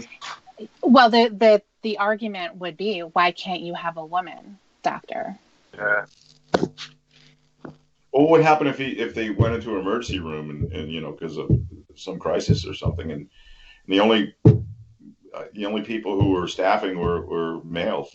Would he wait for a female? Excuse me a couple Then of minutes, guys. Sure. He would have to be right there to monitor and make sure that doctor didn't do anything they shouldn't be doing, or that his girlfriend wasn't flirting or possibly enjoying her medical examination or treatment. Right. Well, at the risk of opening a can of worms, there are certain cultures where this type of stuff is normal, where a woman would only be allowed to see a female doctor. Mm-hmm. And I think maybe Lorne might fit in that type of culture. Yeah. Well, I think it's less of a cultural thing for Lorne than it is to be a threat personally against him. I think that if she was in an emergency situation, I don't think that he would dissuade her from getting treatment, saying you need to wait for a woman to be here. But he's not going to like it. There's definitely going to be things going on in his head that are going to say, I wish that this was a woman who was here. Especially if that doctor is young, good looking, horse stink, has a horse stink that obviously you can tell right by looking at someone who's fully clothed and a medical. Right. That's such an unrealistic thing to think about a doctor, that he doesn't have the idea that, thinking about what does a gynecologist have to look at all day? It's not going to be pretty. Most likely there's something going on. We're not talking about somebody who's specifically working with young women, doing well woman visits. There's no disease happening. There's no weird smell happening, or whatever the problem has to be. But he automatically equates all of that with sex. Yeah, think about he projects all the careers he needs to stay away from. We're harboring those kinds of thoughts. Thank God he's not qualified to be a doctor. Thank God he's not, in a position of counseling or any kind of thing like that. He would disabilities. Disabilities or things like that. He's just not made right. And it's just that I think any type of sort of patriarchal control over women and slut shaming and all that kind of stuff, it's all projection of your own perversions onto other people, and Lorne thinking that everyone is just as sick as he is. Yeah, the extreme version of that is honor killing, right? Those fathers who kill their daughters because they're not living within their own, moral boundaries or whatnot. He's, to a certain extent, he has that same mindset, but he doesn't have the same methods, though, or is he in a position to execute those methods, obviously. And, this is a bit unrelated, but it just crossed my mind. Lorne knew that this was wrong because didn't he say that somebody on the internet was chatting up his niece, and he got really angry. So he knows that it's wrong to do that, but it's okay for him to do it. That's something I've thought about too. That's interesting to me. He told the story that he had like 12 or 13-year-old niece with him, and she was on the computer in a chat room, and he told her, only talk to females, only talk to women. Make friends. And yeah. and some man started talking inappropriately to her. So Lorne got really mad, and instead of just saying, that's it, get off the computer, he got on the computer and started arguing with this guy and acting like a tough guy. That argument between And those he two. said he was so angry that it scared his niece and she started crying. And I mean, we don't really know exactly what happened, but I always picture Lorne being like, how he acts when he thinks a man is around his girlfriend and how he's so jealous and angry and threatened. I got the feeling that there was a jealousy and a possessiveness to that. It could very well have been the guy was not saying anything inappropriate. It was just a guy. It could be. I got idea. I got the idea that he was jealous. You can't talk to my little niece like that. Only I can think of little girls in that way. Yeah, like the guy was talking to his niece the way that he secretly wants to. Yeah, about the nieces thing, I and again, it's a little off subject, but I used to think, it's not a coincidence that since the sting that whatever his relationship with them is over, apparently. I guess he did have some relationship with him just prior, but I'm thinking in order for them to feel that way or their parents to feel that way, they would have to read his chat log, but they didn't have to do that. Chris brought that right out on national TV.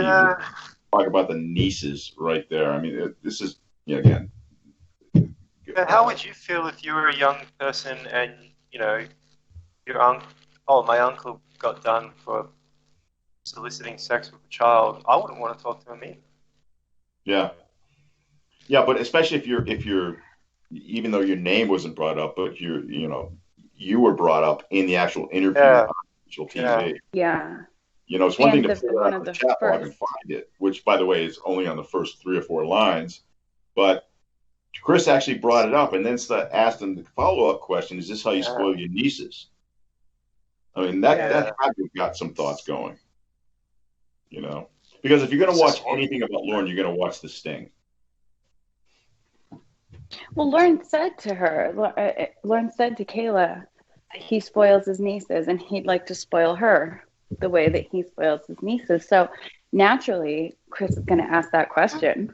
Yep. Is this what you were wanting to do? Highlighted. Yeah, it was highlighted for them to see now and to hear. So I agree.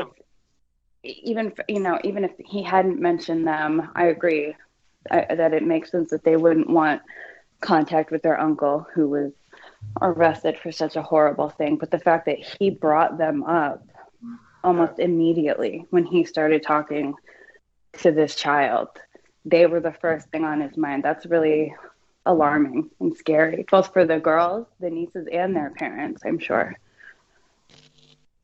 Yeah.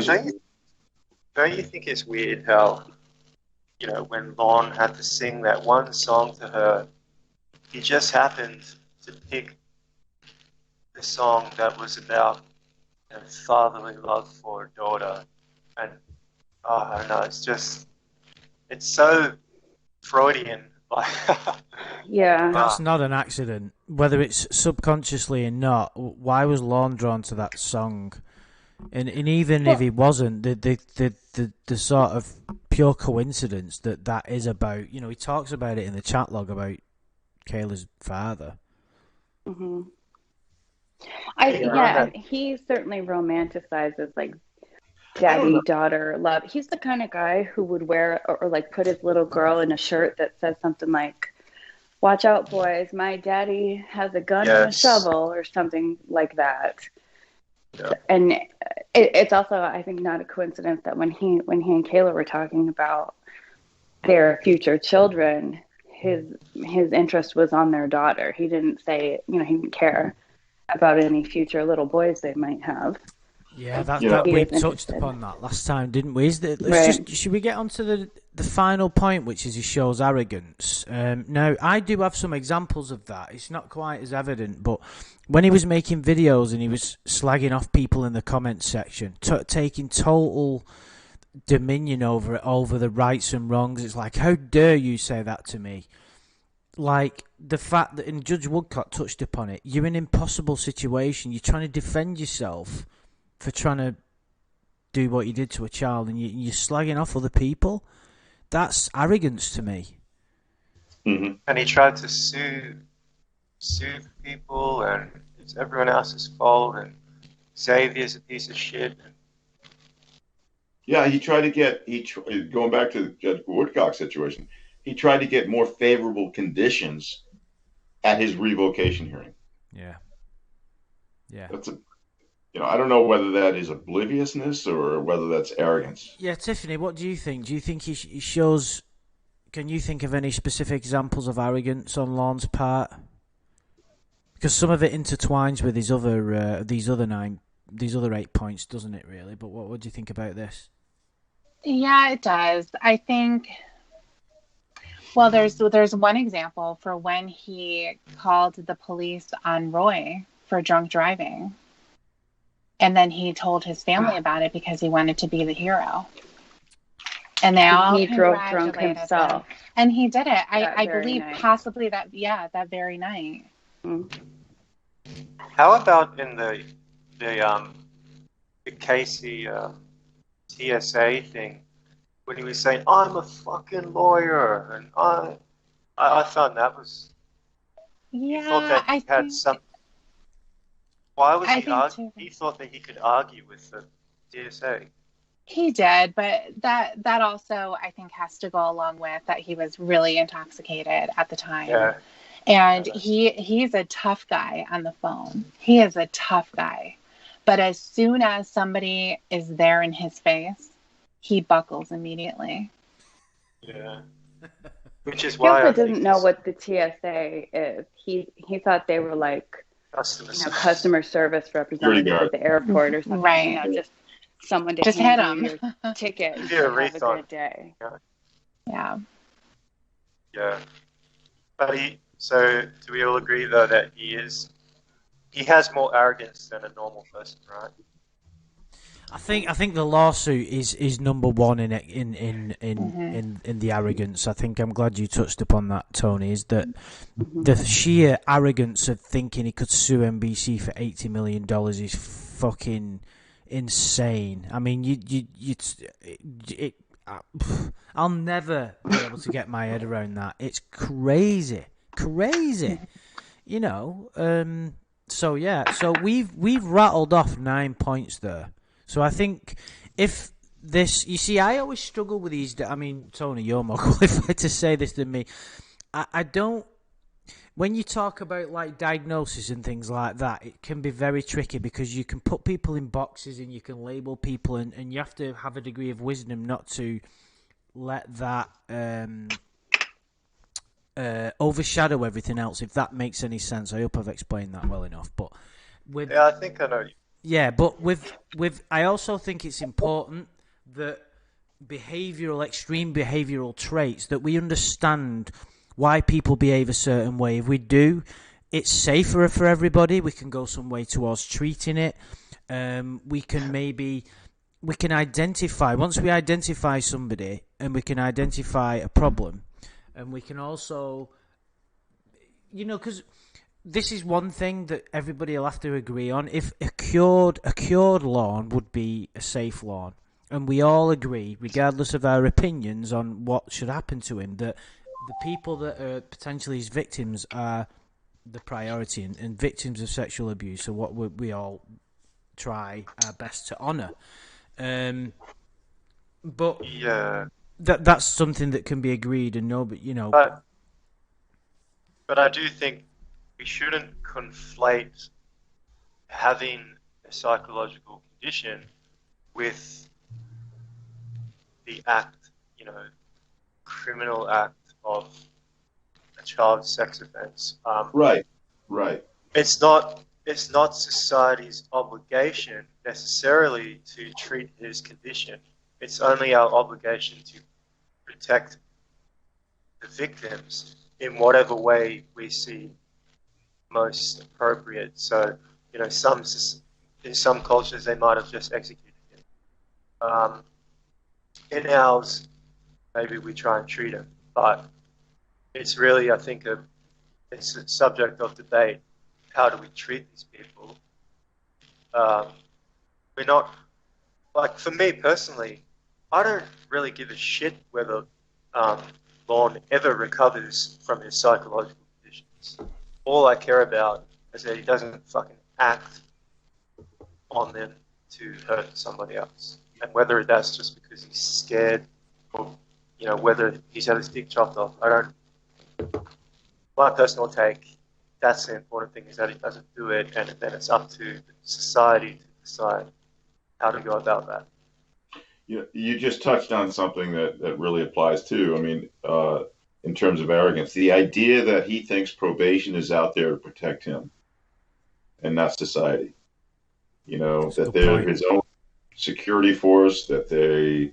And it was evident in court, that, wasn't it, Shin?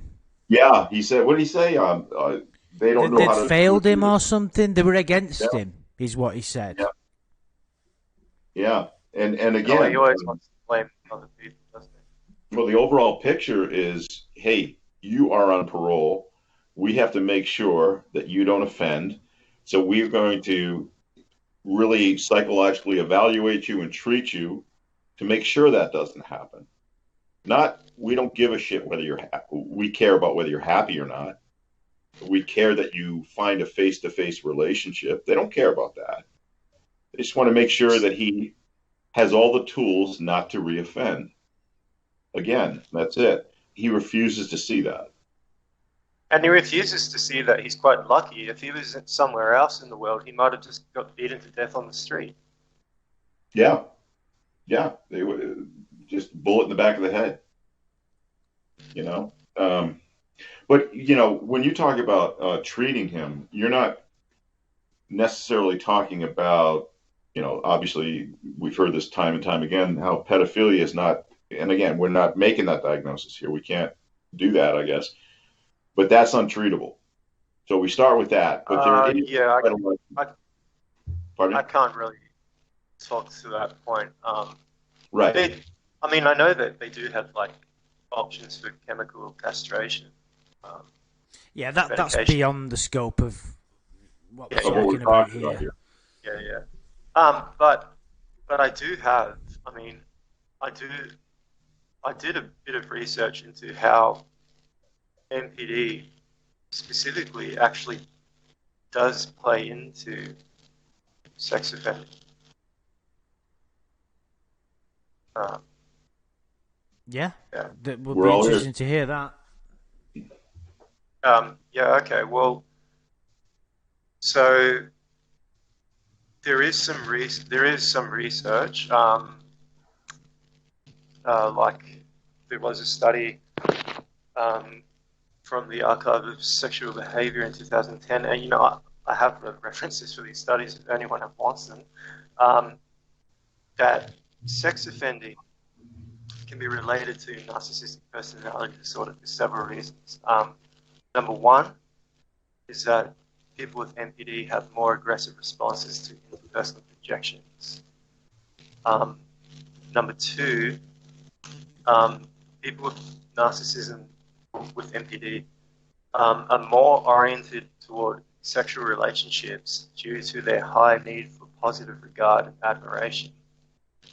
And number three, that, and this part is like, it's just really funny to think about with Lorne, that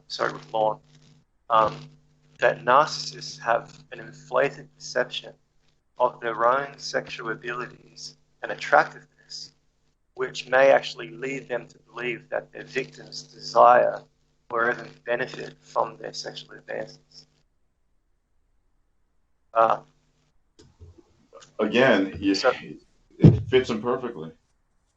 Yeah, and there's some other research, like there was a study in 2007 in the Journal of Forensic Psychiatry and Psychology that MPD was found to be significantly higher in sex offender populations versus the normal population.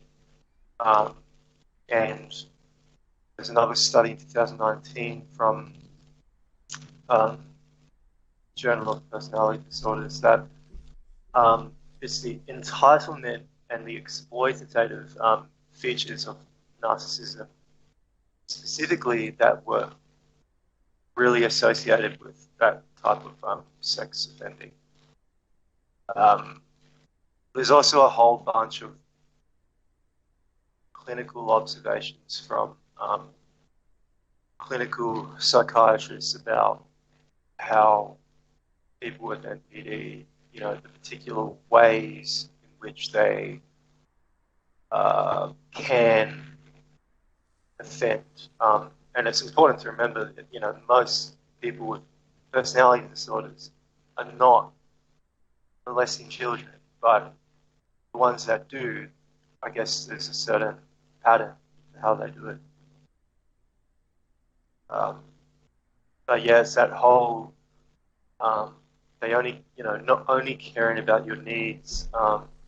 Like if I have a list here, which is like from clinical observations, using the child for an object, seeing others as extensions of the self or as their own property, blaming the victim, using the victim as their source of narcissistic supply. The way that Lorne, he didn't want to just have sex with Kayla, he wanted her to be everything for him. He wanted her to wake him up on time, to worship him, to wait on him hand and foot. And with that novel that he wrote, it kind of, I haven't read it, but I've heard you guys talk about it. It shows how he thinks that a sexual partner is supposed to be like a slave or something.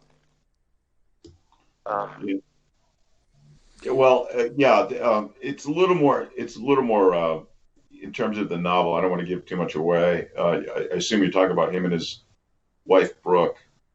It's a very soft edged kind of thing like that. I mean, everything is Brooke is all in on it. It's not a question of her having any contrary emotions or anything like that.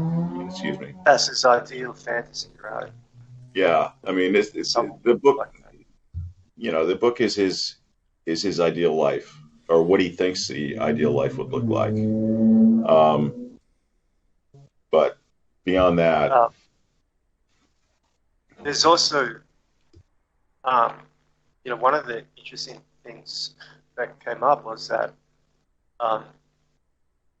sex offenders with narcissistic personality disorders are notoriously difficult to treat, and if they have a full-on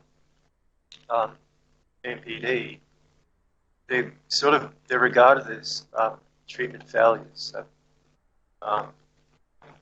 because the nature of NPD makes them so resistant to treatment for sex offending, which is why Lorne is still in rape class.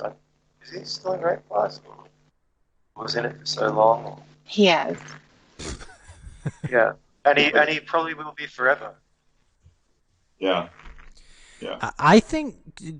How do we think about these 9 points that most of these people, predators, would classify in that subject? Now, Lorne ticks every box, and I don't think all the predators that do. But I think by the very nature of being a child predator, you have to have this narcissistic personality disorder to some degree, I would argue. Well, it's difficult. See, the thing, like what you said before about narcissism, being used in sort of general layman's terms and stuff. Everybody has aspects of narcissism at times. And, it's a bit like depression, right? Like everybody feels sad sometimes, but that doesn't necessarily mean that you have diagnosable major depression disorder. Everybody can be a bit narcissistic at times, but unless you have like really intrusive and pervasive symptoms that are with you your whole life, then it's unlikely that you actually have NPD. I guess there's other reasons why people would offend, like there, some people. I don't want to get into that can of worms, but yeah, I'm not too sure about that, to be honest, Andrew. Right, no, that's I just idea. I thought I was just looking at it and thought, hang on a minute, they're gonna exploit other people. They've got pre-application with fantasies of unlimited. It's all about power, and of course, I mean, we can go into that another time. This is mainly focused on Lorne. Actually, I can kind of address it at this point, because there are other psychopathologies that exploit people, use people and stuff that aren't necessarily narcissistic. For example, antisocial personality disorder or psychopathy, but they tend to have a different way of manifesting in terms of sex offending. I found a really good study from the Journal of Child Abuse and Neglect, 2018, and it was actually done. It was a Spanish study, and it was done with real offenders that were in a rape class, just like Lorne. And they studied these offenders, they interviewed them, they analysed their legal transcripts and everything, the facts of the case, and they made some pretty interesting observations. The first thing that really interested me was there was a difference between in the time spent grooming for offenders who were said to be contact-driven, the ones that wanted to just get in there quickly. They would typically spend less than a week grooming.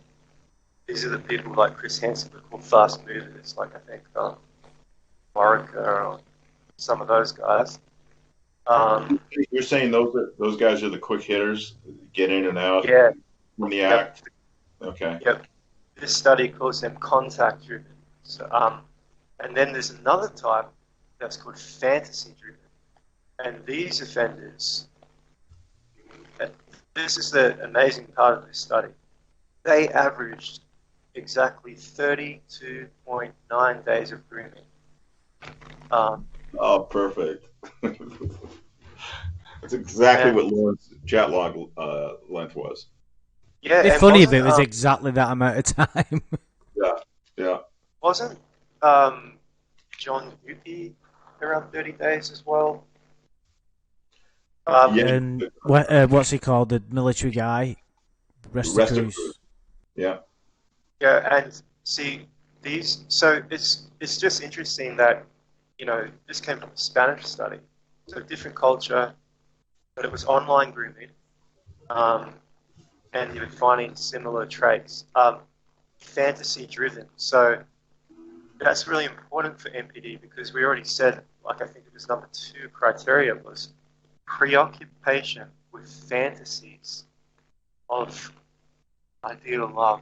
So because he's preoccupied with his fantasies, that's why he had to spend so much time. And the reason that he had to spend so much time was to do with the strategy that he used. So this study identified 4 types of strategies that online groomers use. The first one was deception. So like lying. I didn't catch the first. Deception. Perception. Like lying or using blackmail. Deception. The second one was bribery, So that's pretty obvious to us. The third was aggression, like threats of violence against family or self. And the fourth one they call involvement. Now, in the case of the NBC situation, it wasn't a real victim. So obviously the bribery, threats of aggression, not applicable really. But Lorne definitely used the involvement strategy. And the involvement strategy is basically a strategy that's designed, I think subconsciously really, it just sort of happens organically, to elicit emotional involvement of the victim. And it's like Shin always says, Lorne justifies things by saying there's emotions involved, because he tries to get his victim to become an active participant in their own victimization by creating this sort of emotional environment. And it says in the study that they achieve this by acting like the relationship is free and equitable, so that Lorne acts as if the child is somehow just as free to choose and make decisions and responsible for what's happening as much as he said is. That. He actually said that. He said children could fall in love, and they have feelings too, or whatever it was. Yeah, and so what it really is that he does that really, his main aim, and whether he admits it to himself or not, is just to protect himself, because if she feels like it's her decision, then she's not gonna run and tell. And also this study said that when people use this strategy, it begins with expressions of love, talking about problems, having simple requests which usually escalate. The perpetrator usually adapts his role depending on the victim's needs. So he can be a friend, a mentor, a caregiver, boyfriend slash fiance, whatever is needed at the time, that's what he'll be. And you see that in the difference with MySpace girl Kayla. Depending on what he can be and how it's going to work, he'll change the part that he needs to play slightly. And the reason that it takes 32 days is because it takes a long time to do that. You can't just do that in a day. Just the last sort of point is that the study also said that people who use this involvement strategy, there was some unique cognitive distortions, thinking, delusional kind of thinking. First one was that they blame the victim.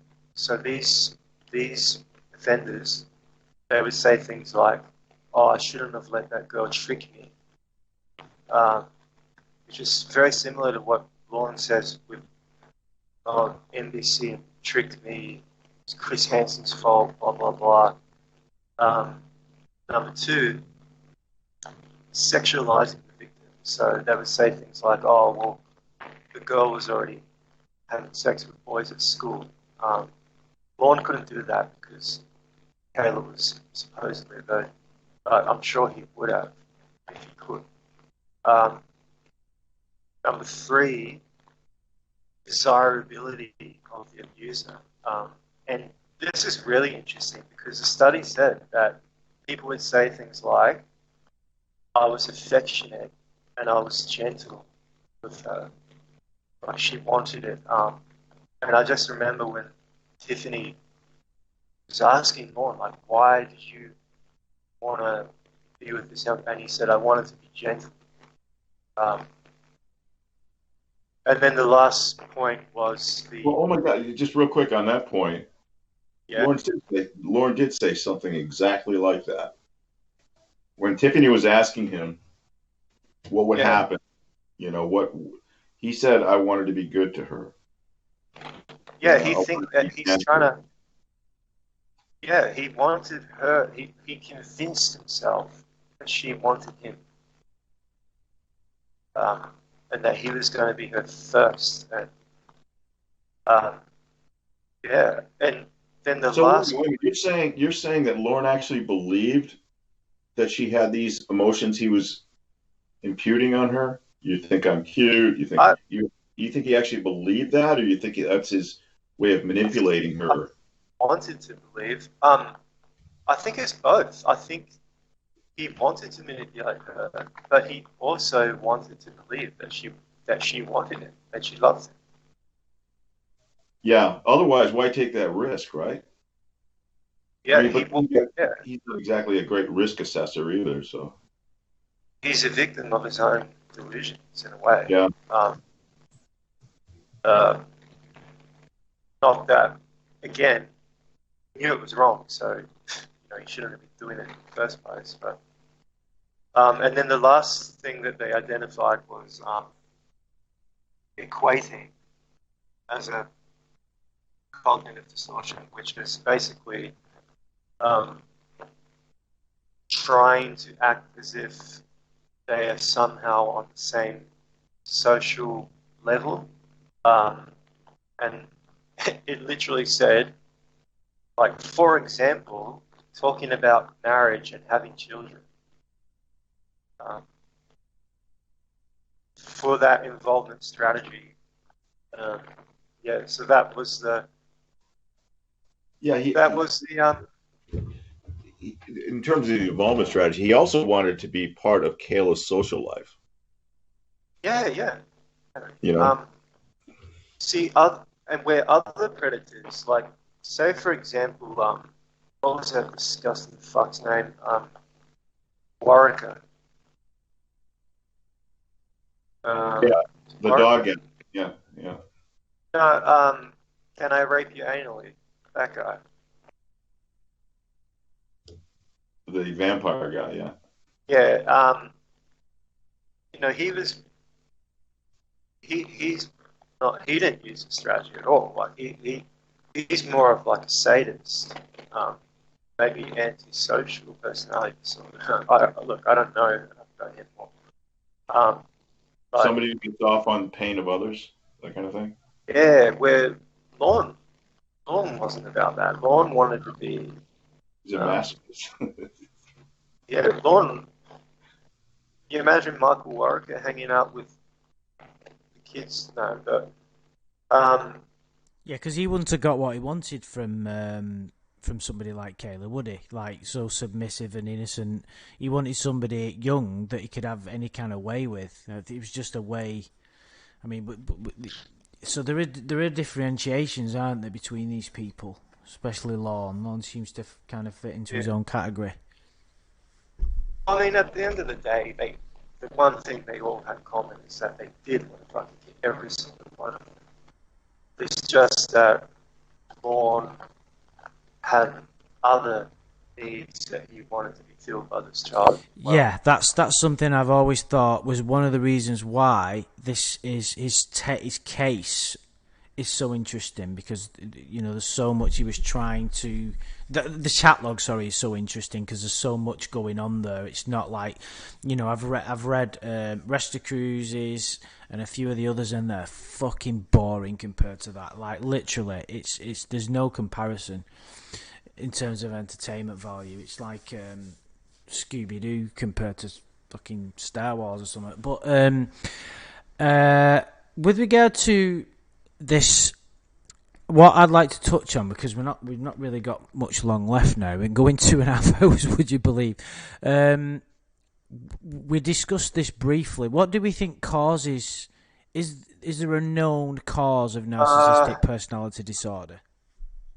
look, I will touch on it very briefly because, to be honest, there's not really much to talk about because they don't really know. They think that basically it's they know that it begins in teenage years or early adulthood.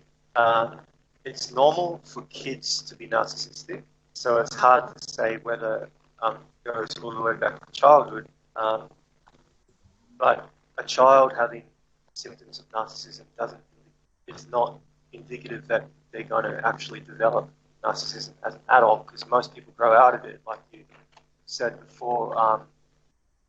Possible links that they have is from parenting, if there's excessive adoration or abuse or neglect or excessive criticism. For vulnerable subtype, there's a theory that it actually requires both of these extremes. There's some studies that say maybe genetics has a role to play, neurobiology. They know that it affects males more than females, but that's possibly because women just tend to have a different manifestation. They usually have histrionic personality disorder more. But the overall conclusion is basically that the best answer they have is that it's probably overprotective and or neglectful or abusive parenting with kids who are biologically predisposed to having. That's basically it. I mean, if you go to try to point to things that happen to them, it's, it can be hard to say. But I mean, it's a bit like if you're born with no legs. I mean, you talk about why have it forever, but the point is you have no legs. So I don't believe you have to find extreme examples for him for some reason. no, I think he has a tendency to inflate them much bigger than they are. Like the Bunky toy incident, that really left an impression on him. How many of us would even remember that as a child? All these slights. I think I agree. I think that neglect is part of it, and I also think that over adoration. Maybe about his singing, his writing. You throw that combo in there, but I think for the most part, Lorne was probably that kid that got jealous every time his mother gave attention to anyone else. Well, he was the youngest. Neglect. He was the youngest, wasn't he? A little bit baby. Yeah. Ignored. Yeah. But and this is not to blame Gwen. It's no one's fault. Just these things happen. But yeah, I agree, and the research that they've done, it doesn't suggest that anything really severe has to happen. It's just sort of that's enough. And in terms of treatment, personality disorders have a really poor prognosis. They very rarely get much better. So a therapist, counselor, and rape class can't help him? A little, but they have to engage, don't they? It's like you said, you need the cooperation of the person. It's the same as rape class, really. You have to have some kind of cooperation, and he's not gonna, because you can't, as I understand that kind of therapy, it's never going to work without somebody's help, without the person, the patient, putting something into it. You can't help someone who doesn't want to be helped. So if he does suffer from this problem, which he clearly does, there's no way out for him. So he's that's why I think we can all agree he's completely screwed. There are some, you can have improvements with appropriate treatment, and there are some treatment options like transference therapy, which they use for borderline personality disorder as well. Some medications that can help with some symptoms, but it's also the research that they've done suggests that having a really stable life um, is also an important part of improving. And obviously, Lorne's life is a fucking mess. Yeah, he's never going to get stable, is it? It's the very nature of what he has to do, and his lack of work, his lack of close relationships. He can't hold down a job. And he's a drinker. Yeah, I mean, you know that's. You said earlier before we started the stream where you talked privately that this is the kind of guy that would need intensive therapy, like 3 times a day kind of thing. Were you kind of exaggerating that, or is that pretty much? Well, because I think the problem is we're talking about two separate issues. On the one level, there's the sex offender treatment, Right. and then on another level, there's the psychological treatment for his other issues. Whether, like I said before, it's as a society, I guess we're only concerned with the sex offender aspect of it. Whether Lorne proves himself as a human being is his own fucking business.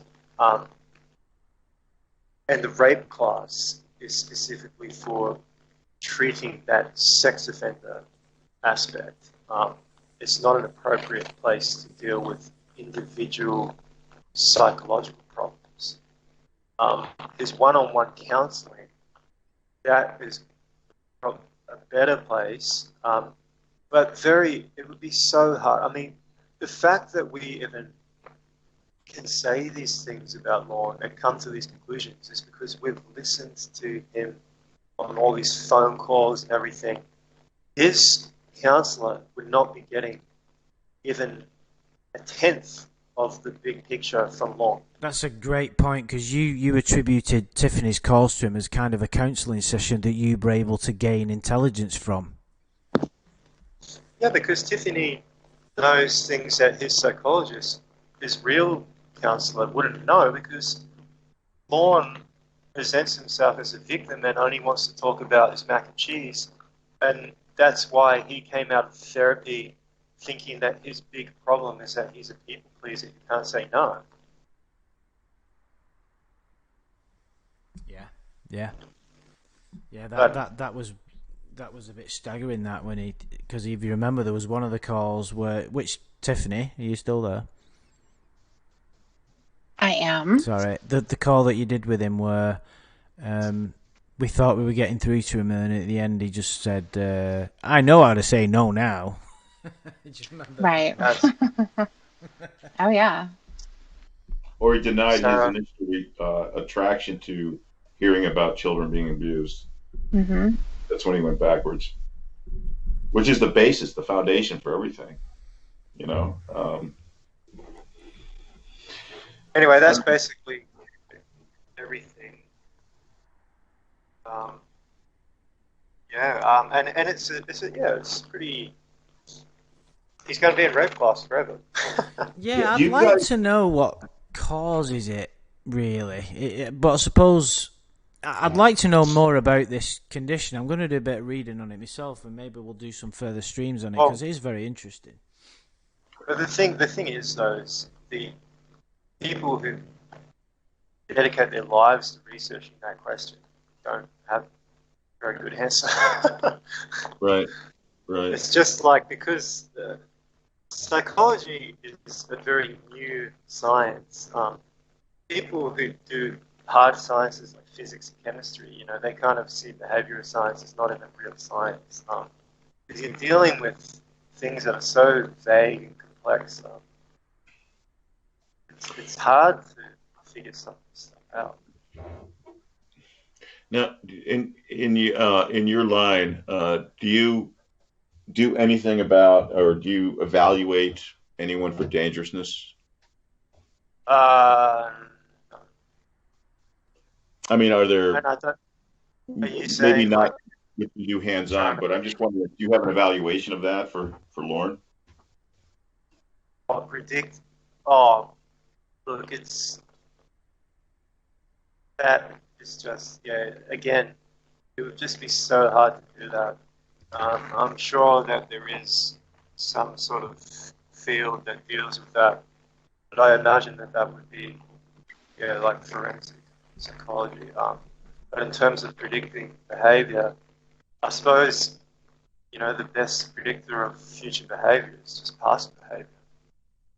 And, Right. and the extent to which you're trying to change, which Lorne isn't.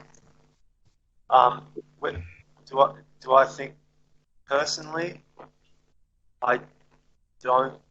I find it hard to believe that Lorne will reoffend only because he's so terrified. I don't know of the consequences, and also, is he even allowed on a? I don't know. Like, it's really hard to say, man. I don't know. Well, it's not just necessarily to reoffending with children, things like that, but things like his everyday destructive behavior, like driving drunk, things like Oh, that. I guess he's kind of resolved that now because, as you said, he's is that? the fear of God. Well, according to the recent uh, phone calls and the robot and whatnot, apparently he's sober. By the way, that doesn't make him a better person at all. He's actually worse when he's sober. I mean, that's when his true nature comes Oh, out. But no, because um, alcoholism is just a symptom. It's not. it's what? The alcoholism is just a symptom.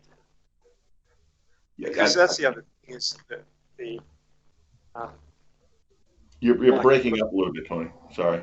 oh, sorry. Can you hear me? Yeah. Um, the sort of the most recent research into personality disorders is that they are really all about emotional dysregulation. That somebody can't deal with their own self-esteem issues and their own negative emotions, and that's what's driving them to drink. Mm-hmm. So when he stops drinking, he's still going to have that problem. Right. Um, and yeah, There's no, I mean, there's even no way out for him, is there? Really, in any kind of scenario, it's. And if you well, think about how many people there are that are going to suffer from this, it's kind of a uh, widespread problem, isn't it? By the sounds of it. but he can still have a half decent life if he wants to. It's just like I said before about the. It's like if you're born with no legs. It's unfortunate, but it's happened. There's nothing you can do. You just try to make the best of it anyway. And that's really what,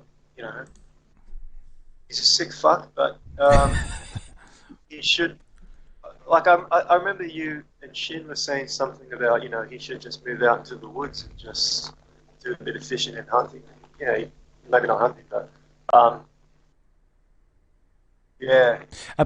There are options for him, but he chooses the dysfunctional way. Because Because he needs that attention. yeah, Whether it's he's that, not willing to do the hard work, that it would take to get and even he's, functional, to get even having. That's, that's because he's never been called on it. I mean, aside from the task, aside from the arrests and probation's restrictions and things like that, but he always seems to be rewarded.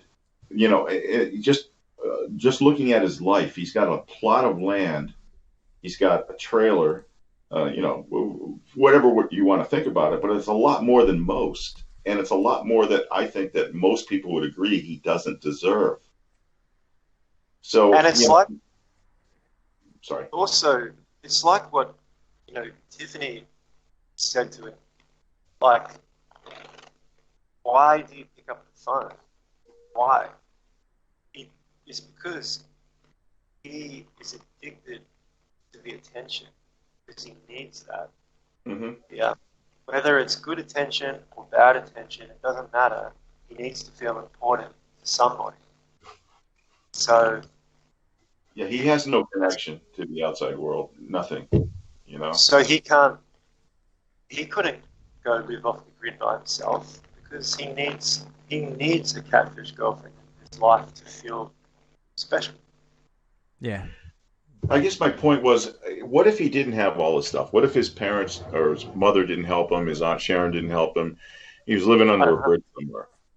You And know, maybe he would rob a bank. I don't know. would that force him to really take his Well, therapy seriously and want to improve his life? I don't think he I thinks he needs guess to improve his life. I guess the thing is as well, and I think I remember Amanda said something very similar to this, is that like when you have an event happen to you, like a negative event or stress, or you come to a fork in the road, um, that situation alone is not enough to automatically make you improve as a person. You have to make the decision, am I going to become worse because of the situation? Am I going to double down and just become more repulsive? Or am I going to try and change and get better?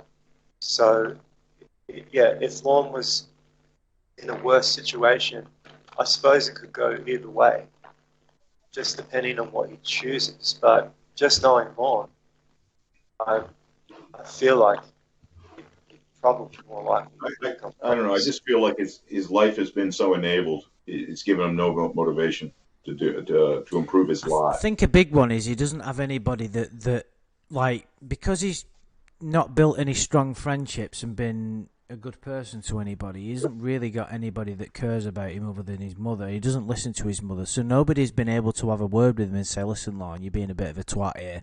Sort yourself out." Because I'd hope that one of my friends would say that to me if I was engaging in certain behaviour or letting myself slide or doing, it. But because he's such an arsehole, no one cares enough to say anything to him. But that's it. It's like a self-fulfilling prophecy because Yeah. anyone who tries to tell him that, he'd just tell him to fuck off. So Yeah. it's like he doesn't see that he causes all his own problems. He knows he's good looking. Lorne doesn't think he's the one who needs to do the changing. He thinks the people around him need to change, not Yeah. him. And The parole. he doesn't want to improve his life or his living conditions for himself. He only wants to do it to attract a girlfriend, or to make living in that trailer in Maine more appealing to a woman. So anything he does as far as like home improvement, it's not really for himself. I think he'd be quite content living in, like Shin said, what would he do if his family didn't give him a trailer and a plot of land? He'd probably build himself some shack with his bare hands in his mother's backyard or something. I think he actually did something like that at his sister's property. I can imagine he'd just be that guy that lives on your couch, and eats all your food. Yeah, I think he'd be quite content just living in his shack. Yeah, well, he's not going to get any more than that, is he? He thinks he deserves all that stuff that he's got, though. It goes a little deeper than than his objective reality being handed to him. He thinks he deserves that. I've always wondered why him and not Roy. Why don't they give the land to Roy? Why is Roy getting screwed here? He thinks he deserves more. And this is also, it's like, it's related to the narcissism and something that you guys sort of always bring up, that thing about what is Lorne's standard for a woman in terms of attractiveness. Lorne, at the end of the day, he needs something, so he will take anything, but he thinks that he deserves more, wants more. Yeah, even when he's punished, like Eddie just brought up a good point, even when he went to jail for 6 months, most people would lose everything at that point. But his family stood there and preserved it all for him at their own sacrifice. He doesn't appreciate any of that. No, he takes it for granted, and he thinks that he needs more, I think. Isn't he starting a new business now or something? He's trying to make... I don't know. Not sure about that. But probably, well, put it this way: he's always. There's always some new endeavour on the horizon, isn't there? There's always a new idea about. Do you know what I think he should do? A sequel to Taken Abroad, but We've not even got past. We've not even got past. We've not even got there yet. We've not even started chapter 1, and we did 2 hours about it last week. We didn't do chapter 1. We just I don't know whether you heard that, Tony, but we completely destroyed Lorne's book just from the overview section, the dedication section. I listened to it. We're not meaning to destroy it. It's just so self-evident. It destroyed itself. Exactly, yeah. Exactly. It was very easy to take apart. I can't look at the book objectively without seeing it written by Lorne. Or, I can't take these characters as independent characters. They're just Lorne. No, but I think there's a reason, Amanda James, for that. Is because as soon as you start reading it, you can see Lorne in the words. You can see his stupidness in the writing. You can hear his voice narrating. Yeah, you can't disassociate his writing from him because he has such a unique... You know his writings very well from the chat log and everything that he says. So as soon as you read 2 words, you're like, you fucking piece of shit. That's probably why. Because we are going to look at it objectively and try and... Well, I say we. I'm not speaking for you. You can do what you like, but... I'm going to try and at least look at it as an objective piece of literature, as because that's the whole point, isn't it? Let's look at this book. The whole point is that's hilarious for us all. But that's it makes it more entertaining to do that, doesn't it? Absolutely. I'm glad you're doing that. I really am. I try to look at it objectively. I just know that I personally can't. I got to say, this is maybe off topic a little bit, but the book, the catfish, I think there's a certain amount of cognitive understanding of what's going on with him. I think he kind of understands it, but I think he uses the opportunity to see if he can rehabilitate himself, rehabilitate his image. And I say that because Lorne's more concerned about perception of others of him than he is about actually changing. So he wants to change the narrative a bit. And he also breaks through that fourth wall a lot, where he starts to recognize what's happening in the big picture. But he gets really caught up in his delusion, so he becomes a really committed actor when it comes to that. But I truly believe that every time he has an opportunity where he can say something that's moral or right or, with honor or anything like that, he fucks it up. So like when he was encouraging his readers to donate to the Wounded Warrior Project. Yeah. If he hasn't given a fucking penny. Yeah, exactly. It gives him a voice, even using because he, in the back of his mind, who knows? Maybe he knows this stuff is going on, on YouTube, and he's going to try to put his best foot forward, to try to change everybody's perception about him. And he fucks it up all the time. Yeah, it makes it worse. A lot worse. So we were talking about arrogance before. How arrogant to think that veterans are going to be one who want to be associated with you. Yeah, well, he tempers that by his charitable donation, in doing it. Or that they would want him to tell their story that he has he has no experience with, he has no idea. Yeah, and we talked about this before, but it's not like he went off and did research and interviewed a bunch of people who had been to war. He knew a guy in prison who had been to Iraq, I think. Or even did some work on how to write a novel. Because, even from what I've heard from you guys and my brief look at it, there's no... And I have to be... I'm not saying I wouldn't be able to write a novel. Like, I read them, but it's a very difficult... The more that you read novels, the more you realise just how fucking difficult it is to write a good book. The amount of intelligence and it's just ridiculously complex. To write a good book is, I don't know how they do it, those people. It must be one of the most difficult art forms in the world. Like, I could write a tune on my guitar now with 3 or 4 chords and come up with some crappy melody, and it'd probably be alright.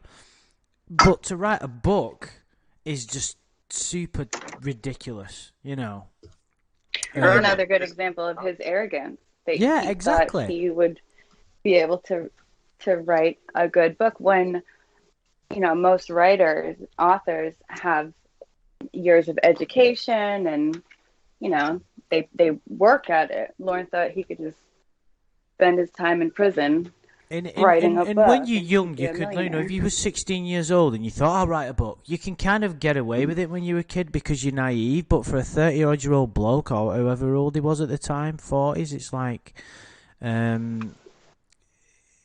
it's mental. And how about his, like, why did he do the cooking videos? Does he think that he's a better cook than most people? Well, there you go. He was kind of led into it by Ramona at the time, I believe. But it's still, he had to, it doesn't really matter. He still had to go out. He still had to put himself out there and think that people. I mean, he mentioned cooking show in court, like imagine like a load of budding chefs were there at the computer. Man's about to do his live stream. We're going to find out how to make devil.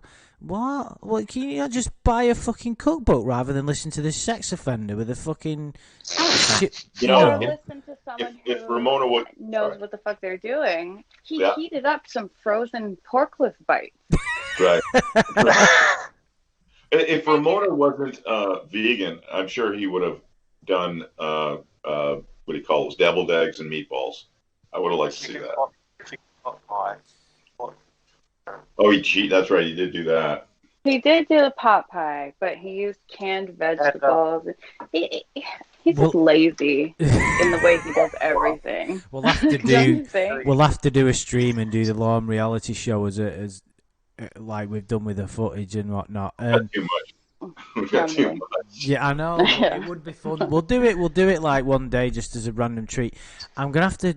We're gonna have to get going, guys. We've been going for 3 hours and it's way past my bedtime. So We'll watch it.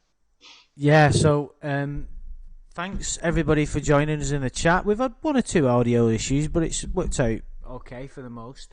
But Tony, I really do appreciate you getting up and sharing your insight with us. It's been really interesting. Thanks so much. All right, thanks for you guys are giving me hours of entertainment. We enjoy it, don't we, guys? Yeah. Yeah. And yeah, we enjoy it so much that Tiffany and Amanda James have gone off and done their own little project. The traitors. Yeah. Are you mad? We have. Yeah, he's mad. Yeah. Well, you guys are always picking on Tiffany. No, I think it's me actually. know. She doesn't do that. Really? Tiffany. Okay, sure. By the way, I'm just kind of, I'm a little sad that we ran out of time because I wanted to kind of ask Tony's opinion about us as members. Why are we interested? What's our psychopathy? What's going on with us? We'll have to leave You're that one for of another those time. weirdos. And specifically Andrew. What's going on with him? That's a great question, and we can get to that. We could do a separate stream if anybody's interested, but I'd have to do your own therapy for that one. yeah. Cool. I'll be doing my own as well. Cool. Right. Thanks everybody for joining me. It's like I said, I don't like to cut these short, but I have to be mindful of the time. I can't. I have a routine to consider, and I've got to be up pretty early. So, this has been 3 hours. I knew that we'd go quite a bit, but to Shin, Amanda James, and Tiffany, I do appreciate you joining me. Thank you very much. Cool. Of course, thank you. And Tony, we'll be in touch. Thank you very much, and thank you you've given us something else to consider when we think about Lorne. And I'm sure that we're going to do some more about this soon. So cheers, thanks very much, dude. Nice. And guys in the chat, thanks so much for joining us. Not sure. We'll probably get to chapter 1 next week, I reckon, of the book, if everybody's available. If not, we'll do it the week after. But thanks so much in the chat, guys. I really appreciate it, and we'll speak to you soon. Bye.